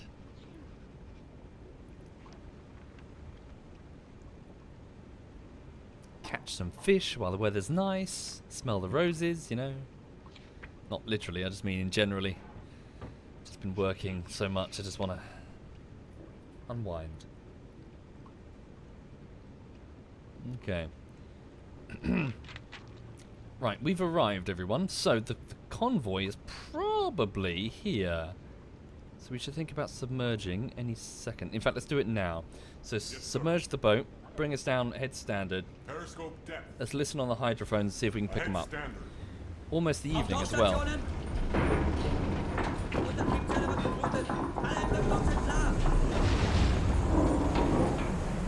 Not really, Blue. I take a few days break between video projects, but I don't really, you know, just got to get these videos done.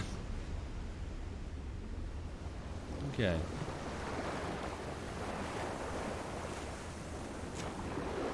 Also, look at this sausage.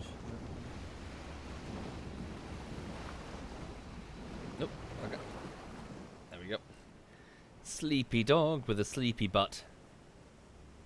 Yeah. Ah, she's awake. Her ears are moving.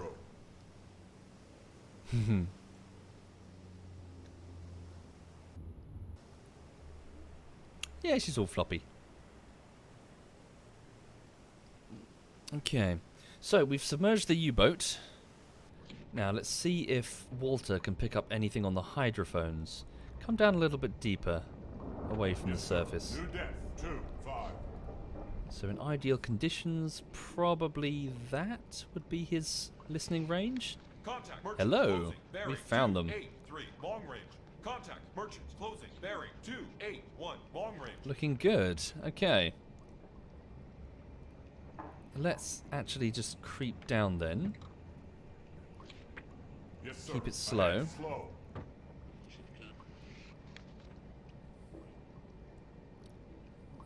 Looking very good then. So here they come.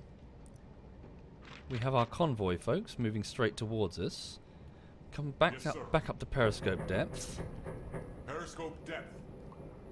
So that's almost within engagement range, 8 kilometers.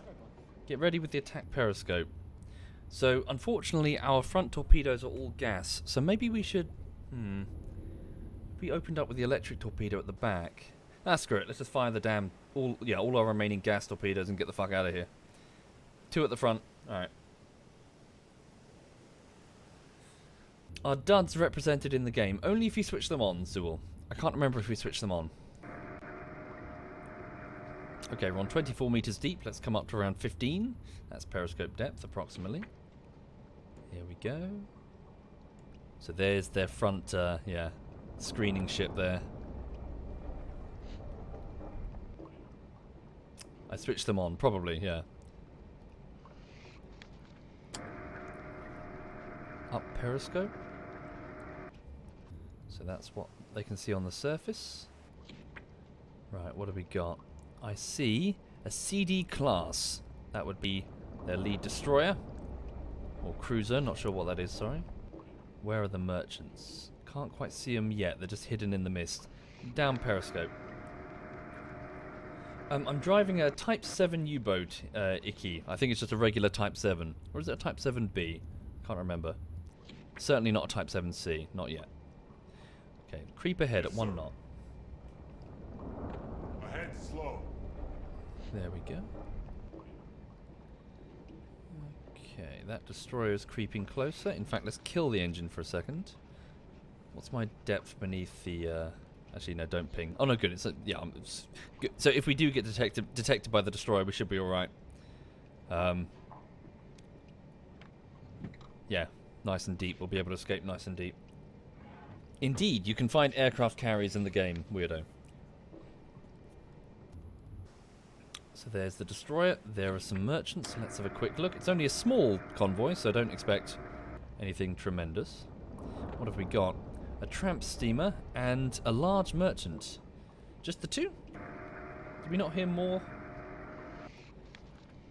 One, two? No, yeah, there's definitely something behind them. There's a third vessel at least, and that could be a follow-up destroyer. The large merchant could be a nice target. Okay. Yes, sir. All stop. Yep, all stop. So there's definitely additional sound contacts. Thank you, Dilla. Thank you very much, Dilla. Make sure all of our periscopes are hidden. I'm hoping he's not passively scanning with ASDIC. If he is, we could get detected.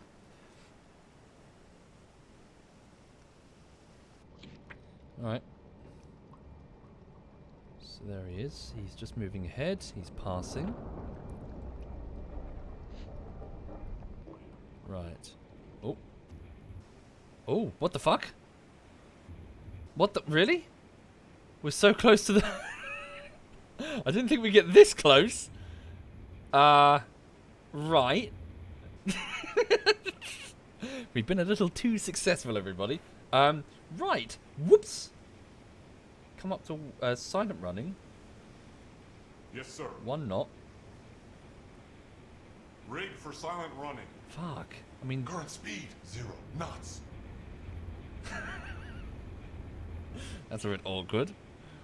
We're so close we could yell insults at them. Surface? Ah, should we surface? Nah, they got their own guns. Look, they fucking light us up. Okay. What should we do? Have I done goofed? Because now I'm too close to really bring the vessel around. Then again, I'm so close that they could never evade me. Fuck it, let's up speed then. Up speed, let's go. Yes, sir. Ahead standard. Head standard. Come around. Even if they detect me and take evasive action, they'll never be able to dodge my torps. No way. Right, ahead standard, right on the rudder. Rudder 3, 5 degrees to Fire start. my electric torpedo at that bugger and hope that it arms in time. What is the range to arming? That's the trouble. 'Cause he's within... Fuck, hold up.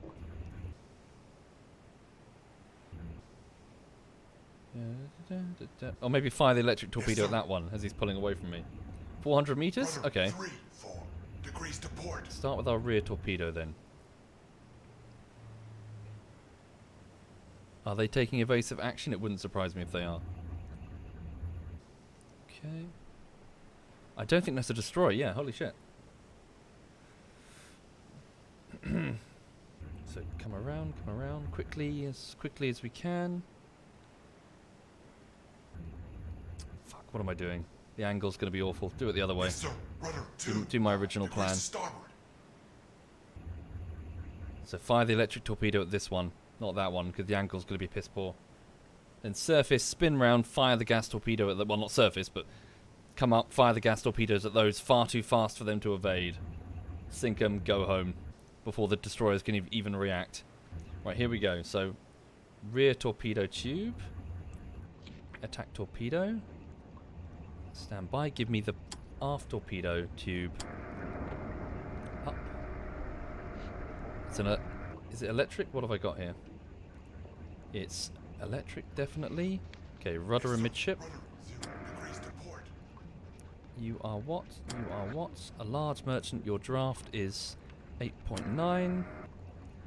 Quickly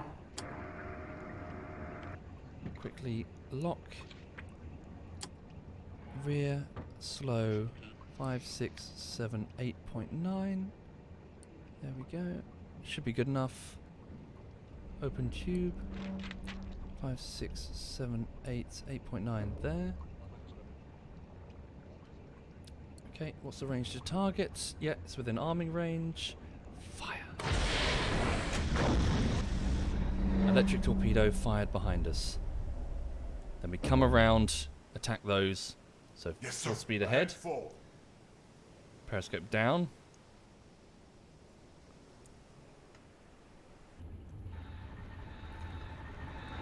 Too low, do you reckon? There's the draft. Ooh, they're loaded down with probably steel or something, or coal. Holy shit. Direct hit, amidship. Very good. Carl, give me a woo. Yay, that'll do. Thank you, Carl. Degrees to port. There we go. There's our follow-up quarry, the tramp steamer, and then the medium cargo. So we'll come around, come close with gas torpedoes. Give me tube 3, impact fast movers. Never mind magnetic. Okay. So at this speed, this distance they'll be way too close. They'll never evade them. So come around hard on that rudder. Yes, sir. Reduce speed a Ahead little bit. 1/3. So now the front destroyer is like, fuck me, and he's going to be turning around to come for us. Lovely. So we'll just do an impact torpedo right into the side of them. Actually, no, if they're taking evasive action, maybe a magnetic torpedo is advisable, because we might not get a perfect angle and they might well bounce. Okay. So a tramp steamer, 1 kilometer distance. It's got a 6.8 draft there. So give me tube 3, fast moving, 5, 6, so 6, there we go, round about there, magnetic, open the tube, so keep bringing the U-boat around, bit closer, bit closer. Thank you, U-Sky, thank you very much, U-Sky. So I just want it to be so close that no amount of evasion can make it successfully escape. So yeah, now it's spinning its rudder back and forth.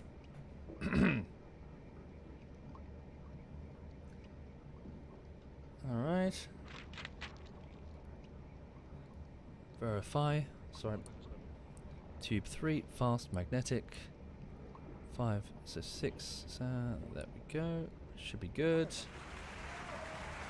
Almost at the right range. It's proper evading, isn't he? Look at him. Come around. This should be good enough. 600 meters. And tubes open. Fire. Firing tube 3. Rudder amidship.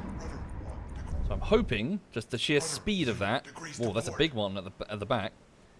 So even if he tries to take evasive action, it won't succeed. Let's have a go. Thank you, Blue Nurse. Thank you very much. So he's turning his rudder left, right. He's like, fuck, fuck, fuck, fuck, fuck. Whoa, looking good. Looking very good. Beautiful. Perfect. Thank you, Carl. And now finally the last target with our last, well, not last torpedo. Last, but, you know. Reduce speed, get as close as we can. Same maneuver, lock on, medium cargo vessel, draft of 9.2. Configure the torpedo, fast moving. So 9.2, just give it a 10 meter magnetic impact. Yeah, so same deal. Just get so close that there's no way it can dodge. Okay, tube open, please. Opening torpedo tube 4. Creep closer. We can actually hear the flooding on that ship. Can you hear that hissing? Its compartments are opening. Rudder amidship. 700 meters. Did the first ship sink? We'll check it momentarily. Okay, that should be... Wait for it to finish its turn. Should be good enough. Maybe a little bit closer, And it's good enough. Fire. Tube 4, we're done. Right, where's the DD? Is it coming around? Hang on. Dive plane set for normal dive. Nope, no, don't do that. Ignore that. Stay at periscope depth. 4 meters. Periscope depth. Okay, it's trying to evade. So a large, medium cargo vessel coming in from Freetown, Sierra Leone. Excellent. Oh, what a wonderful textbook thing. Well done, yeah. I think the DD's so far away. Fucking hell. Excellent. So let's hope, yeah, so we put a torpedo into 3 of them. We missed the front one. So, right, let's pull away a little bit. Do they even have a rear escort? Uh-oh. Hello. Oh, no. I wasn't paying full attention. The DD is on our ass. Crash dive. Crash dive. Emergency orders. Crash dive. Now. There it is. It's steaming right towards us. Crash dive. All the way as deep as we can go. It's going to do a torpedo run on us. New depth 1, Full speed ahead. meters. Let's go. Crash dive. Crash dive. Bring the boat under as far as we can go. Bring all periscopes down. She's going to start sweeping with her ASDIC. Current depth 2, 0. Okay, right on the rudder, please. Full Rudder speed ahead. 1, 7 degrees to port. Give me a ping underneath the keel. Yes, sir. Current depth 3, 0. Good. 0. Loads of room. I'm going to save it just in case we get blown up. Success. Not bad, eh? Right. So there we go. Hard rudder, hard rudder. Rudder 3, 5 degrees to port. Ah, there we go. It's ASDIC is pinging. Bring us all the way down, please. All the way down. 5 meters. So 156 meters. That's good enough for now. New depth 1, 5, 8 meters. Keep moving, keep moving. It's pulling in on us. Current depth 7, 0. Raising observation periscope. Current depth 8. Thank you, Stark. Thank you very much, Stark. Okay. Current depth 9, 0. So at this depth, the differences in temperature and pressure are going to make their sonar Current difficult to depth 1, use. 0, 0. We turn from a blip to a blob. Okay. Current depth 1, 1, 0.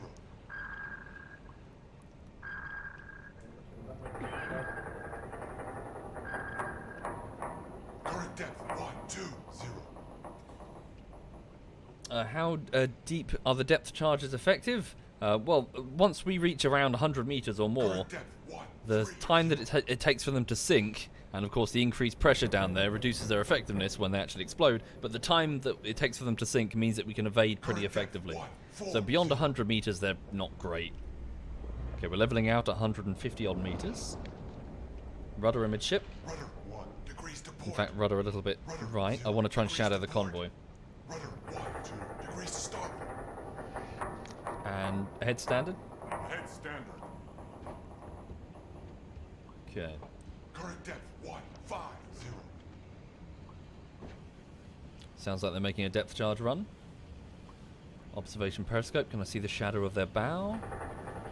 Herman, Walter, sorry, can I get a report on their exact... We are closing to critical depth, sir. There they are. Indeed, we're on the edge of our effective depth. Okay, depth charges in the water. Yeah, they're total miss.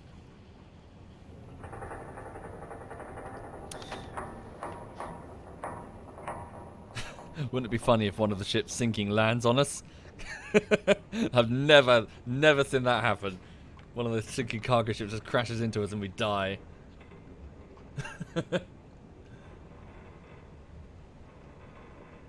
How fast are we? What? Hear that? Whoa!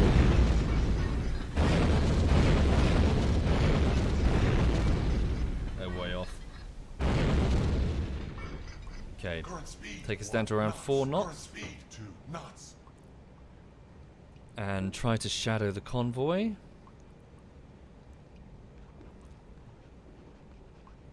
Why is the commander whispering? Aboard the destroyer. Ooh, shh. Listen to that. That's the pressure hull creaking as the sheer weight of the water above is squashing us like a tin can. But the ribs of the vessel are holding. So aboard that destroyer is a gentleman with a set of headphones, just like Walter over here. So he's sitting there listening carefully and turning the wheel to physically maneuver a set of directional underwater microphones. So it's a hydrophone. So he's listening for the slightest sound aboard that destroyer, the slightest sound of a propeller, the sound of men talking, of clinking of metal, anything that could indicate, a difference from the ambient background noise of the ocean.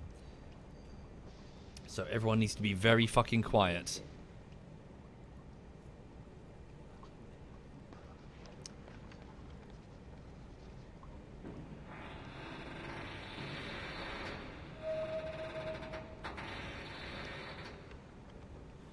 On 161 meters. 162 meters. New depth 157 meters. 157 meters. Take us up a little bit, please, helmsman.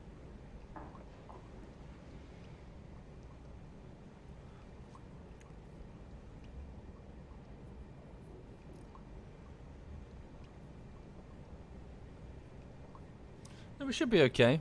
We've dived to this depth before, did we? 162 meters. Whoa.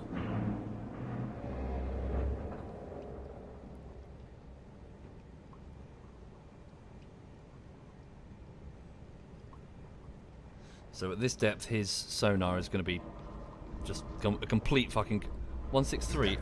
Are we sinking uncontrollably? Pick up speed a bit. Knots. New depth 145 meters. Come up to 145. Do we have any flooding that I'm not aware of? Everything seems to be fine. Get some fresh men in the electric engines. Work them a little bit harder. 163 meters and we're rising.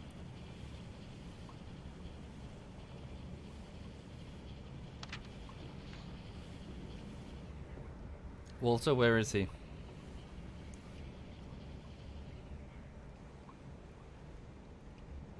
Where is he, Walter?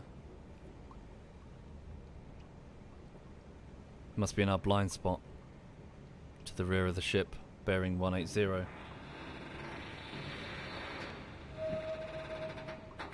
157 meters and rising. Warship moving away. There we go. He's out of our blind spot. 209. He is dropping depth charges over there. He's missing us completely. Whoa. Warship bearing 214 moving away. Keep shadowing the convoy.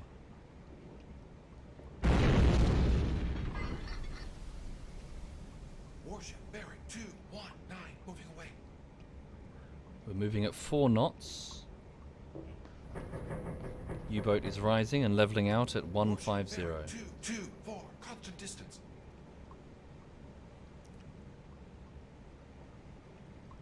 Very good. Rudder to the right. 2 constant distance.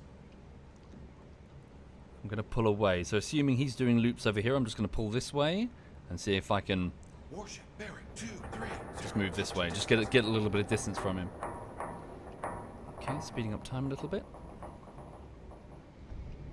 There we go. Warship bearing 228 closing degrees to port. Indeed, I wonder if any of these ships are taking on enough water to sink. Regardless, they are quite far away from their air support, so I'm rather hoping that we can nail them, maybe, if they fall behind from the rest of the convoy. Warship is currently over there. He's trying to figure out where we are.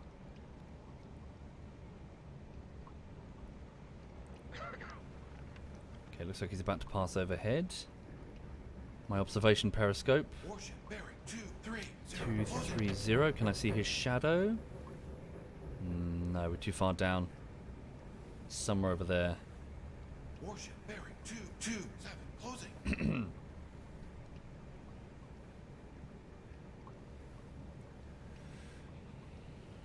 Warship bearing 224 closing.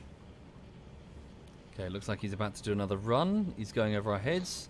We should hit depth charges in the water. Warship bearing 232 closing.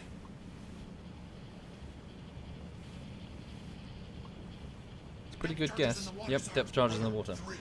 Rudder to the left slightly and up speed. Pull away from them. So they're in a line this way right now. His depth charges are sinking Warship bearing 202 here. closing. So we need to try and thread them. We should be okay. Warship bearing 206 closing. New depth 154 meters. Come down a few meters.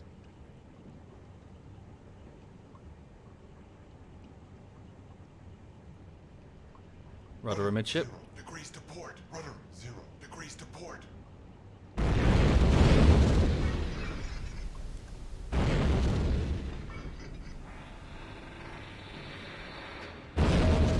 Current depth 150 Take us down to 4 Current knots, speed, helm. 3 knots.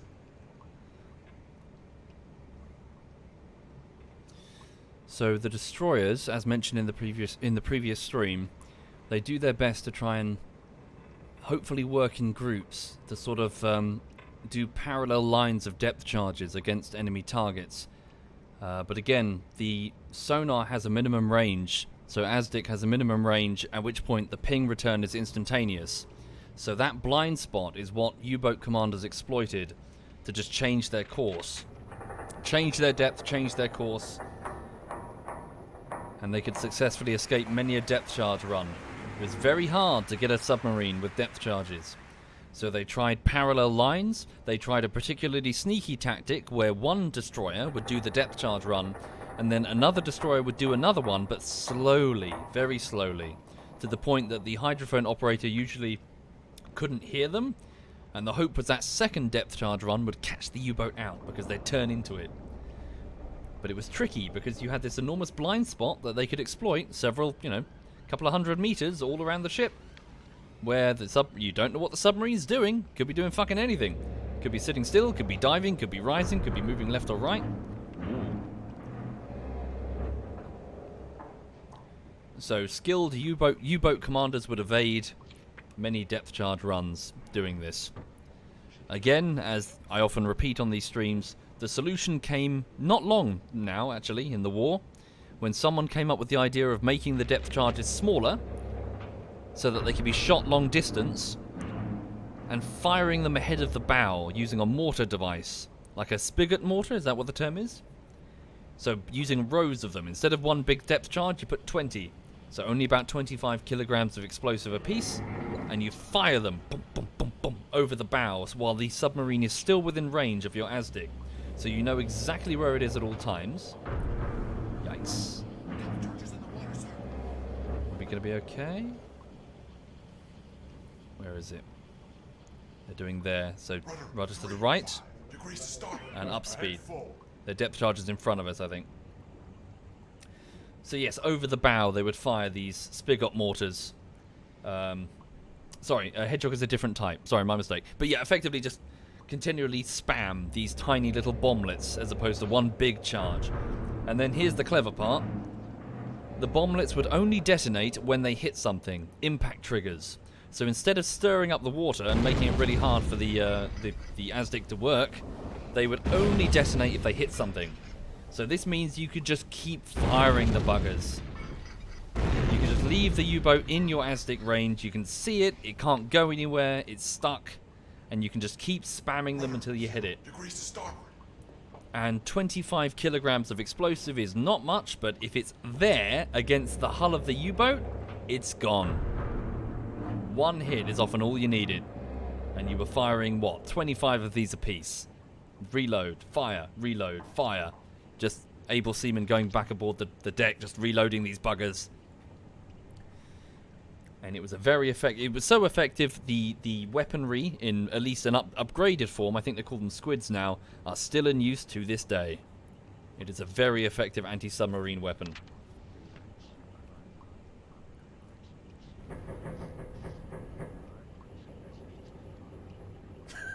The chat's laughing at the word at the rank able seaman. Really? Of course it is this chat. What can I expect?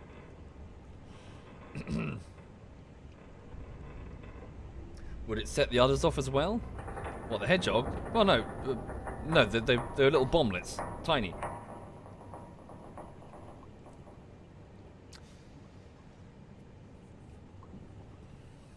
Okay. So we're just trying to sneak away now. I'm slightly, frustrated that I haven't seen any sinking vessels. Do you reckon it's bugged?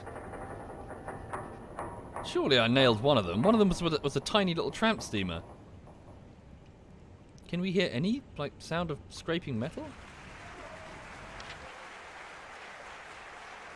Thank you, Fitz. There's one merchant.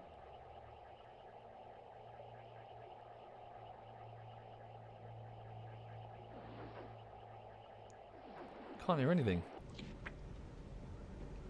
Why not check the surface? Yeah, just be a quick cheeky beaky. Oh wow, what the fuck? They're still up? It's mental. Okay, he's listing heavily though. Holy shit. What about this guy? That's a tramp steamer. I don't know how they're still up. They just took a full magnetic torpedo. Amidship. It's crazy. Hopefully the flooding takes them.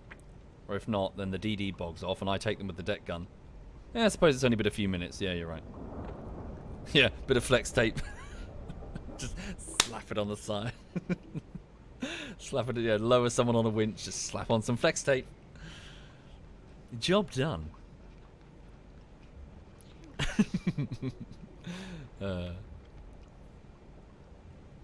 Right, so the destroyer is over there. He's no doubt circling, trying to use his sonar to figure out where the fuck we are.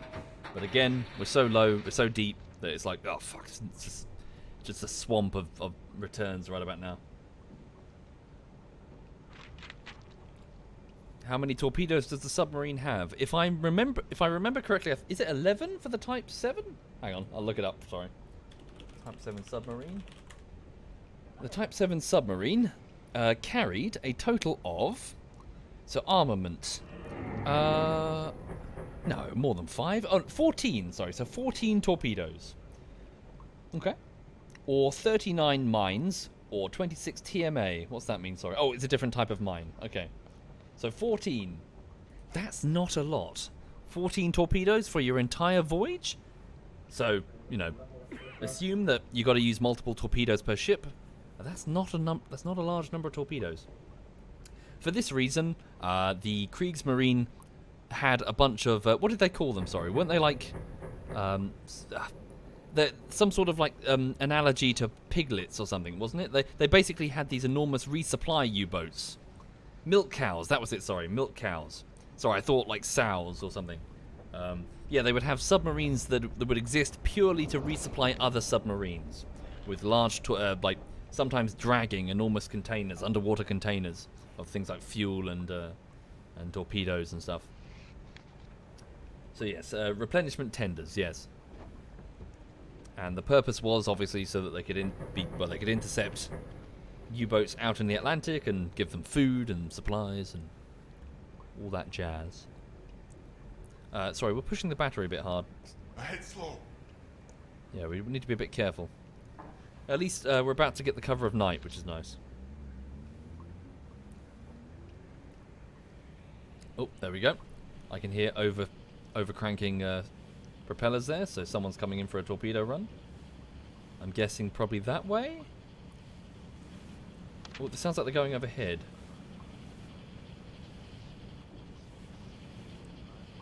They're in front of us now. It might be an effective run. Let's just change our course. I heard no depth charges though. I see no bubbles.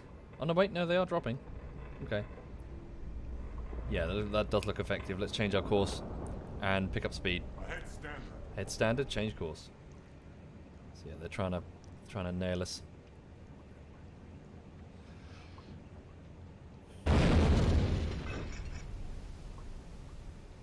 They sound way too shallow.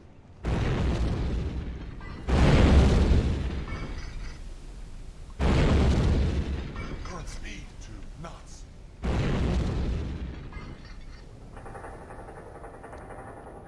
Okay. Well, ideally, I think I need to pull away from the convoy a bit, don't I? Let's plan. Yeah, let's move away. I'm hoping that the destroyer will abandon this and go and protect the lead merchant vessel and leave these ones floundering. Maybe. We'll see. Yeah, it's pretty hard to learn, normal. But there's plenty of difficulty settings you can tweak if you're not interested in things like fuel or, you know... well, fuel is a big one, really. Batteries, that sort of thing. So you don't have to have all of the holy shit, nasty things enabled from the beginning. Any advice on attack angles? You get into the convoys and then they ricochet. So ironic, I strongly recommend magnetic torpedo triggers. If you're having a ricochet problem, so with impact torpedoes do indeed require a fairly good contact with the hull of the ship, so they will glance off and be duds. Yes, a magnetic torpedo only requires a difference in the magnetic field of the Earth, so basically something big and metal above it. So yes, my best advice, have the target in your vision, click on this button, or go through the book manually if you feel so inclined. You will find the ship based on the number of masts, so you can identify its profile. And then here is its draft, represented here. So this is the depth beneath the waterline, so 9.2 meters. Set your magnetic, so go to your torpedoes, select the torpedo you wish, select magnetic if it's capable of doing that, and then set this, which is the depth, to be 1 meter below that draft. Remember, if you're dealing with rough seas though, the ship is going to be bouncing up and down, so its draft is going to change dramatically, at which point magnetic torpedoes are probably not advised. But yes, if it's maintaining a nice smooth heading in smooth seas, then its draft should remain consistent. Put it 1 meter lower than its draft. Magnetic, boom. Thank you, Norikatamo. Thank you very much, Norikatamo.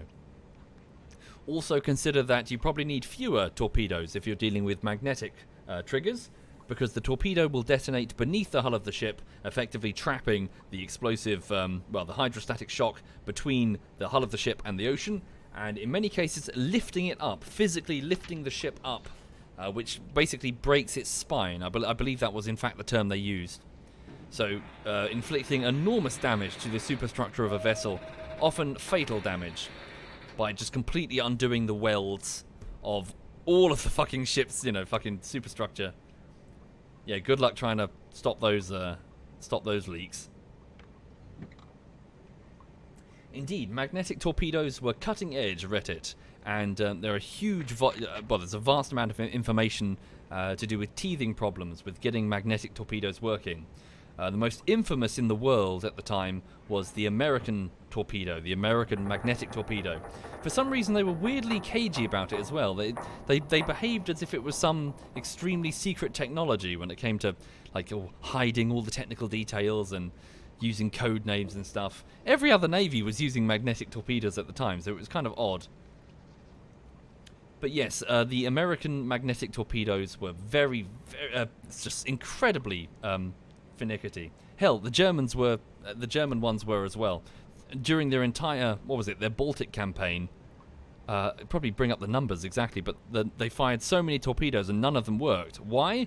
Because they were calibrated here to work with the Earth's magnetic field here, which is different from there. So of course they weren't going to work. The slightest difference in magnetic field would either cause the torpedo to detonate too early, because the moment it leaves the torpedo tube and arms a kilometer away from the vessel, it would be like, oh fuck, there's a vessel above my head, a really strong magnetic field, boom. No, it's just the Earth's magnetic field in a higher latitude, or it wouldn't detect anything at all. It'd be like, oh, there's no ship above my head, I'm not going to detonate, and just pass harmlessly under the target. Basically, they were temperamental. Very, very temperamental.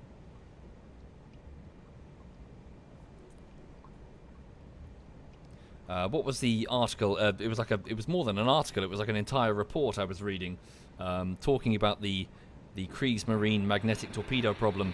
It called them the wolves without teeth, referring to the fact that the wolf packs were just so, the weapons were so shite early on in the war, that were they better, they might have actually been terrifyingly effective.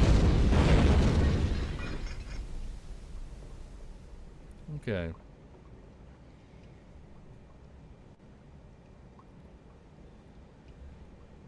Yeah, why have none of these vessels sunk yet? Most frustrating. Okay, we're just pulling away. What's he doing? He's trying to get us on the hydrophone.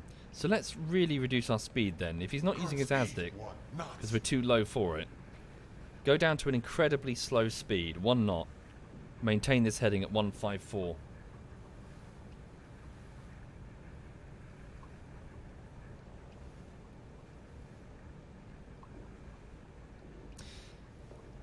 Incidentally, I was actually doing some reading when I should have been editing yesterday on the ill-fated U-boat that was actually captured, the first one that was captured by the British Can't remember the number. U5 something? Hang on, I'll find it out. Hang on.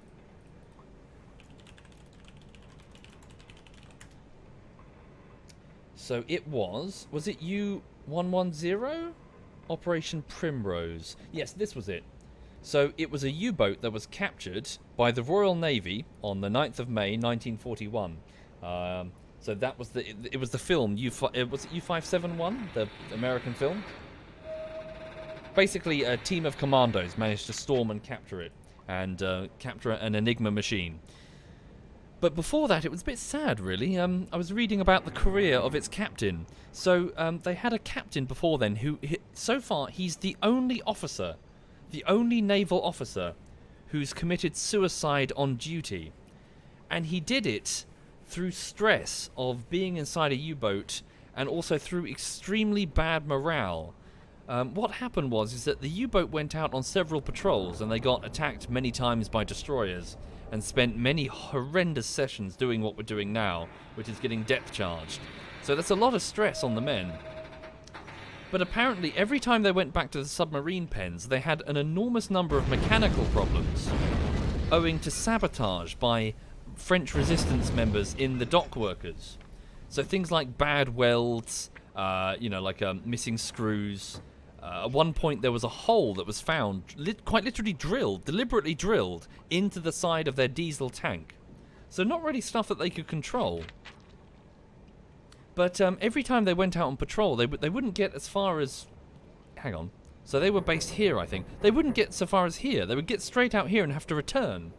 All the time. Other U-boat commanders were racking up huge kills and gaining a reputation.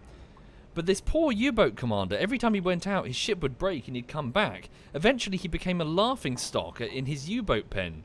There was a common sort of like... someone put graffiti on the side of the U-boat pen saying U110's hunting grounds, implying that the U-boat never actually leaves the pen. And then other U-boat commanders started taking the piss and joking that there's one U-boat commander that always comes back. You know, this guy. So morale was completely down the shitter, and this poor captain was trying to do his best.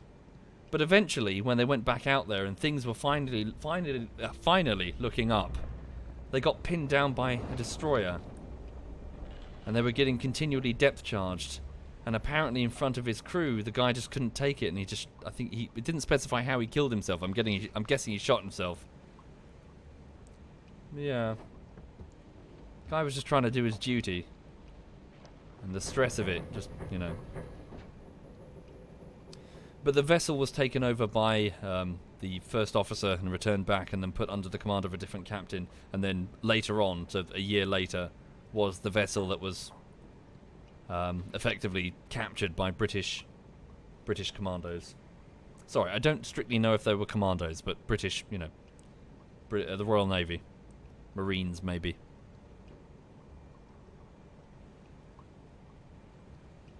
Indeed. Oh shit, it's 20 minutes past 1. Fucking hell.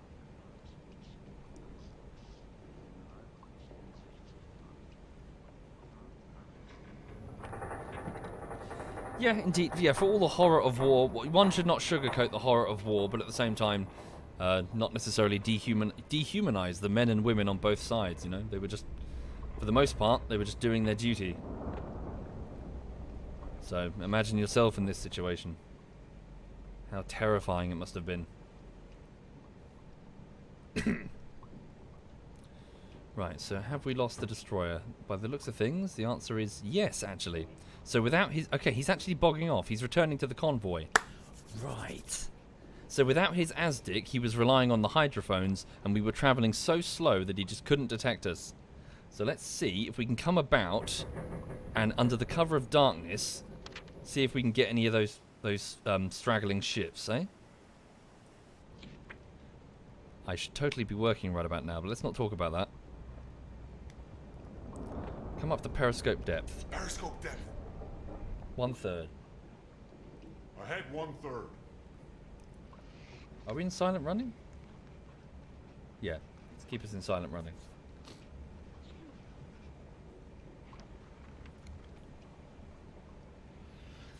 Right. Up we go.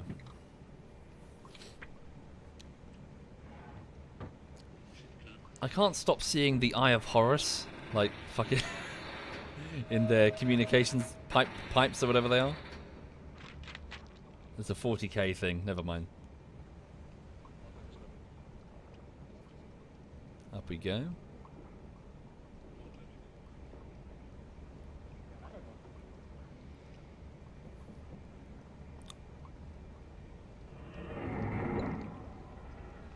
So we're coming back up to periscope depth. Do we have any of our periscopes active? Yes we do. The observation periscope is ready to pierce the surface. Let's send it up. Just make sure my combat periscope is down because it's big and chunky.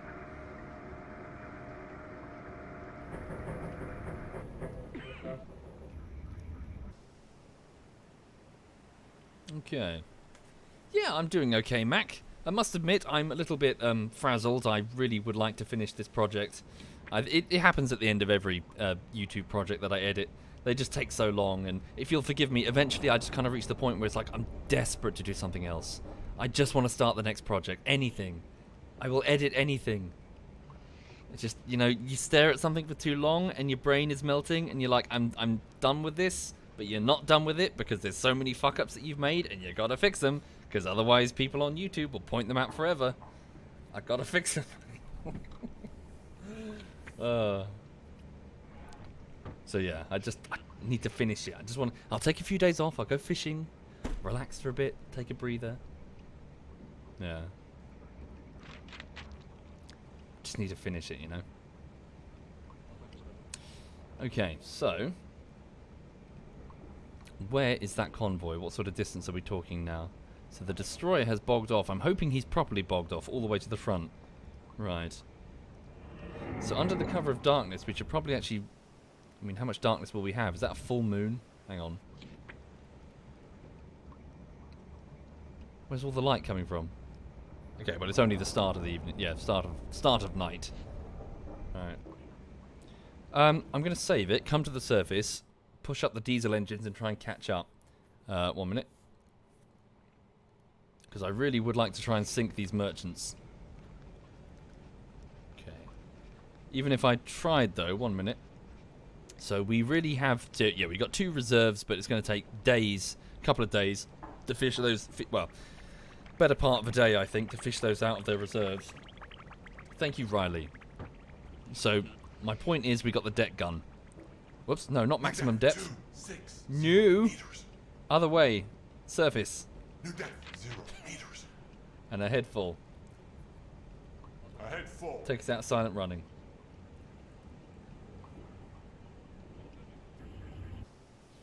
Okay. Lower the observation periscope.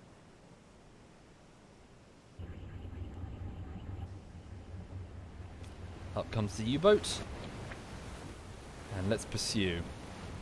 So last contact with at least the last merchant in the... Okay, so 12 kilometers. So visibility is what? Yeah, 8 kilometers maybe? I need my good watch officers up here, please. Good, he's rested and ready. So what I'm really hoping is that their solo destroyer is now at the front of the convoy, and the rear of the convoy consists of the wounded cargo vessels, and I can hit them with the deck gun before the DD can respond. That's what I'm hoping. No, Madam Lag, I've not tried it, I'm afraid. That's observation periscope, get rid of that. Right, so we're making 10 knots. Let's flank speed, ahead flank. Push those engines hard. Let's try and find them. Find them and destroy them. So I wonder what sort of supplies these ones are bringing in, these cargo vessels. We could probably have a look. Hang on a minute. Freetown convoys. So the SL convoys. Convoy route SL. So commodities to the British Isles from South America and Africa, and the Indian Ocean travelling independently to Freetown, Sierra Leone, and then forming convoys to head up here. Okay. Well, what exactly were they bringing? Because I doubt they were bringing weapons and stuff like they were from America. Probably things like steel and food, certainly.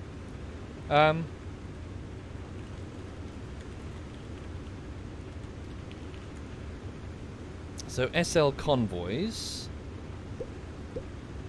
Da, da, da, da, da. It doesn't seem to specify. So yeah, I'm guessing probably raw materials and food. Do I ever feel that the weight of letting people wait outweighs the desire to make a product that I'm proud of? I don't know. I've got to stop at one point though, Lollipop. You know, I suppose I've got to get something done. I can't keep going until it's to my satisfaction, otherwise it will never get done. Hello? What's that? Medium cargo ship. Yes, sir. Rudder. 4 kilometers away. That's our visibility. Okay, let's get someone on the deck gun and engage. Okay. Watch officer. Crew on deck. Man the deck gun. Yes, sir. Man the deck gun. There we go. Deck gun is now firing. Rudder 1. Make sure we got some decent people on there. So Carl is on there, but he's tired. Do we have any dedicated gunners? I don't believe we do. But give him 2 able seamen. There we go. Let's at least up the accuracy a little bit. Oops, we've gone too far. Other way on the rudder. 8 degrees to starboard. Direct hit. Well done.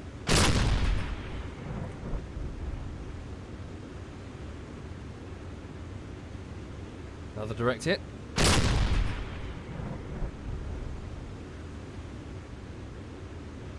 Keep our eyes open for the destroyer. Good. Excellent.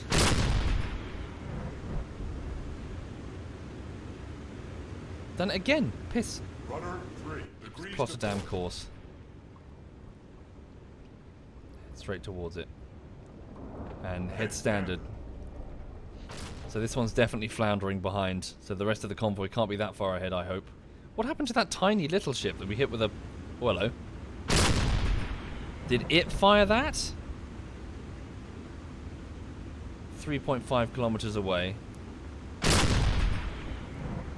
I'm guessing so. So it's fired up a holy shit, we're in danger flare, I'm guessing. Okay, I need to take this over, I think. What's the range on that? Oh, lovely. 3.4. Make it exact. Lovely.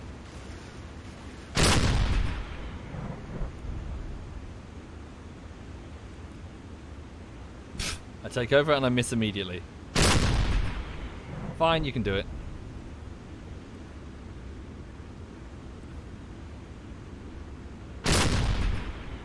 Indeed, we're shooting at a merchant vessel. Yes. So this is part of the Battle of the Atlantic, where they were the primary target. It was a tonnage war, an attempt to starve Britain into the to the negotiating table by attacking the supply ships, keeping her in the fight. For Britain has way too many people to effectively feed. Yeah. So if you want to stop Britain, put it to siege. Because, oh my god, it's hard to invade.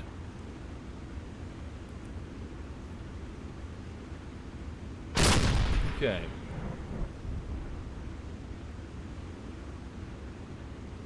Three kilometers. Let's not get too much closer.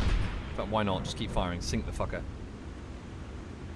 Uh-oh. I saw a silhouette. Is that the destroyer? Large merchant. 5 kilometers.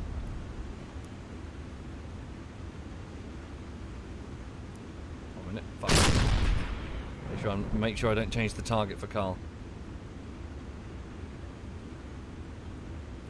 Yeah, chat, keep it light. Keep it light, guys. No need to start debating war crimes. Battle of the Atlantic, it is what it is. We're attacking merchant shipping.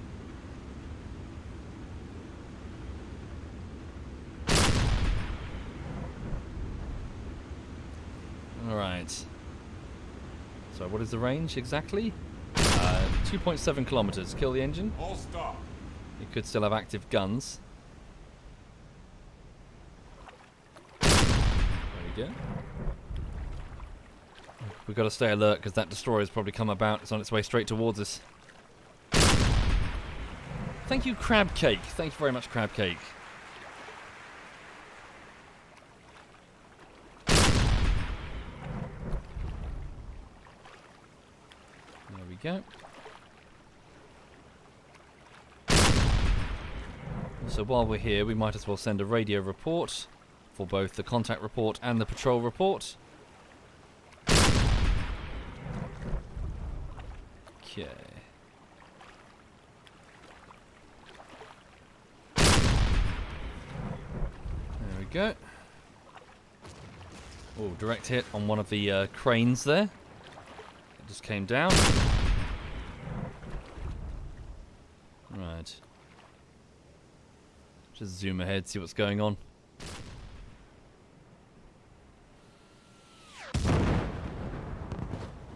Yep, holes all across the hull there. Looks dead in the water. Yeah, engine's completely dead.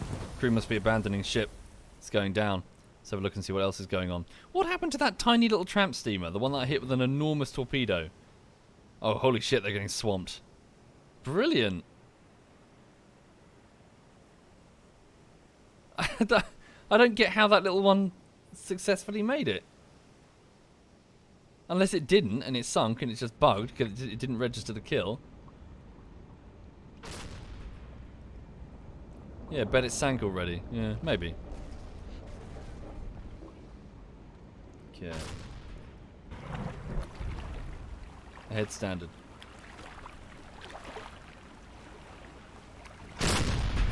Right, I do need to get on with work. I just want to see these sink. Yeah, the destroyer and the tramp steamer are probably just making a run for it. Boom.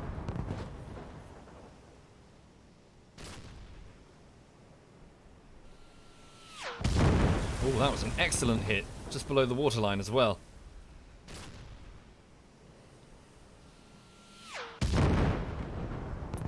Okay.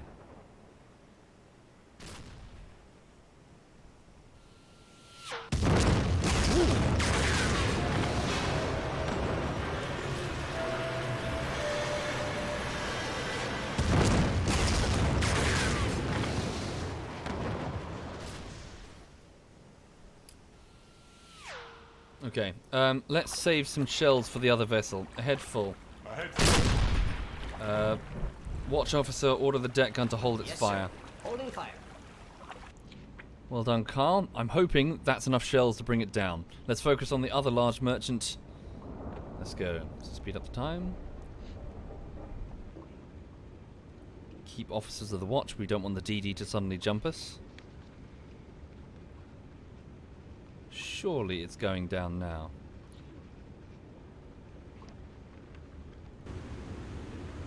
It's got a spotlight on us. The crew is still aboard? Seems so. Oh wow, does that mean it's coming from Australia? No wait. So what does the flag with the stars indicate? Merchant Marine what? Commonwealth? Crown Colony? Ship spotted.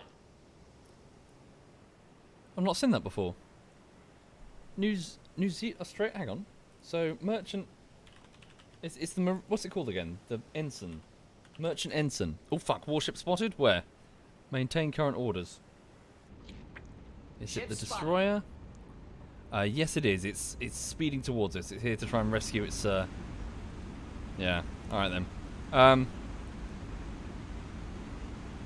3 kilometers away. 3, 5, 8. Periscope. Periscope depth. Let's go. Dive. Auf Tauchstation! Okay. Alle Entwicklung sind klar! We could hide beneath the wreck of that ship and hope that it doesn't squash us as it sinks. And be like, ha ha.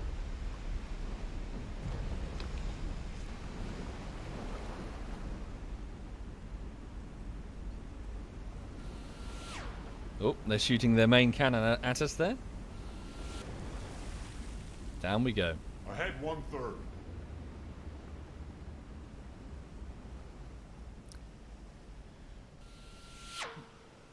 Alright. give it a quick save. Okay, a couple more minutes, and then I do have to piss off. Current depth 10. I'm surprised the crew are still aboard that vessel. Surely it's going down by now. So speeding up the time.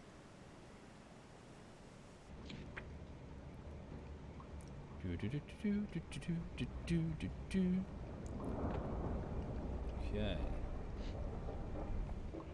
Yeah, a couple more minutes. The destroyer's trying to find me. Is this wise? It's probably going to be on me before I get anywhere near that vessel. Yeah, using its... Yeah, the enemy's pinging us. This is a stupid idea. Crash dive. So, emergency orders, crash dive. Crash dive. Take us all the way down to 150 meters-ish. New depth 15. Full speed ahead. Meters. Yeah, we need to evade these incoming depth charges. New So, depth we're flooding all the 15 ballast tanks. meters. All the men are currently running through the vessel Ahead quickly standard. to slam against the front torpedo room so their bodies actively assist the weight of the ship going down. Rig for silent running. Rig for silent running. Current depth 20. Yeah, with the German voice actors, with the German voice pack, voice files from the film. I'm gonna not pronounce it properly. Das Boot, whatever, the boat. Yeah, you'd have a guy scream "alarm" and it was really loud and it scared the shit out of me every time.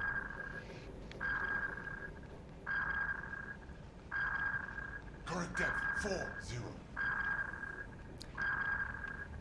Okay. Need to go lower, gentlemen. Come on. New depth I did order lower. Why are we leveling out? New depth 147 meters. Full speed. Whoop, it's doing a torpedo run. Rudder 3. Gentlemen, that wasn't what I ordered. I specifically ordered we go deeper. Why are we stopping here? Head flank. It's right above our Ahead heads. flank. Ooh, piss flaps. There go the depth charges. Current depth 50. Those are Depth pretty charges good. in the water, sir. Turn, turn, turn, turn, turn, turn, turn, turn.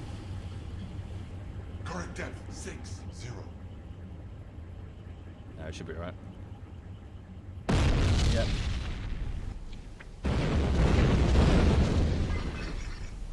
Current depth 70. Okay. Right, yes, I will leave it there, folks. So, yeah, if you thank you for watching the stream. We've headed back from, close to British shores, and we encountered a small convoy coming up from Africa, and we managed to torpedo 3 of the 4 merchants. One of them is pissed off, but the other 2 are clearly floundering in the water, and we're trying to finish them off, and their sole destroyer that's protecting them is struggling to do so. So this is, yeah, that's the thing hunting us right now, for those joining the stream. Ahead 1/3. Yeah. So we're just going to dive deep, stay quiet, and evade it, and continue to hunt the 2 cargo ships that are, they're just floating on the top of the water surface. Right. So, as for right now, I need to continue work on Divinity bullshittery. I've got a whole bunch of issues that I need to fix with it, and then I'm just hoping that I can get it done this week. Need to get it done. I just need to get it done. So it's 19 minutes long. I'm working on minutes 15 to 19. Quality assuring. So it's edited. It's just, there are mistakes. 1 second. Save and exit. Cool. Cool. Yes, so I'm just trying to fix these mistakes. I also need to tweak the ending, I think. It's not quite punchy enough. I need to try and, make it funnier. So pick a different scene, maybe. So, yeah, I'm going to go crack on with that. Thank you again for watching. Have a lovely... Steam client is trying to update. So thank you for watching. Have a lovely afternoon. Thank you, Crabcake and Manly Man and Riley D and Norika Tamo. Thank you sincerely, folks. Right, hang on. Sorry, just opening up the chat. Who's playing what? Let's have a look. Right, so... Okay, so Harry, ZF Harry, is doing some Halo. What's he doing? I think he's doing Halo Co-op, maybe. Sheep is doing It Takes Two. Quebec is doing U-Boat. I've already hosted them up a couple of times, though. What's this? Who's Sheep playing with? Weird. No, I'll hand you over to Harry then. So I think he might be doing co-op with his brother. So no, never mind. I'll just host up Harry. Fuck it. So yes, he might be doing co-op. Fuck it. So this is ZF Harry. Thank you for watching, folks. Have a lovely afternoon. See you again soon.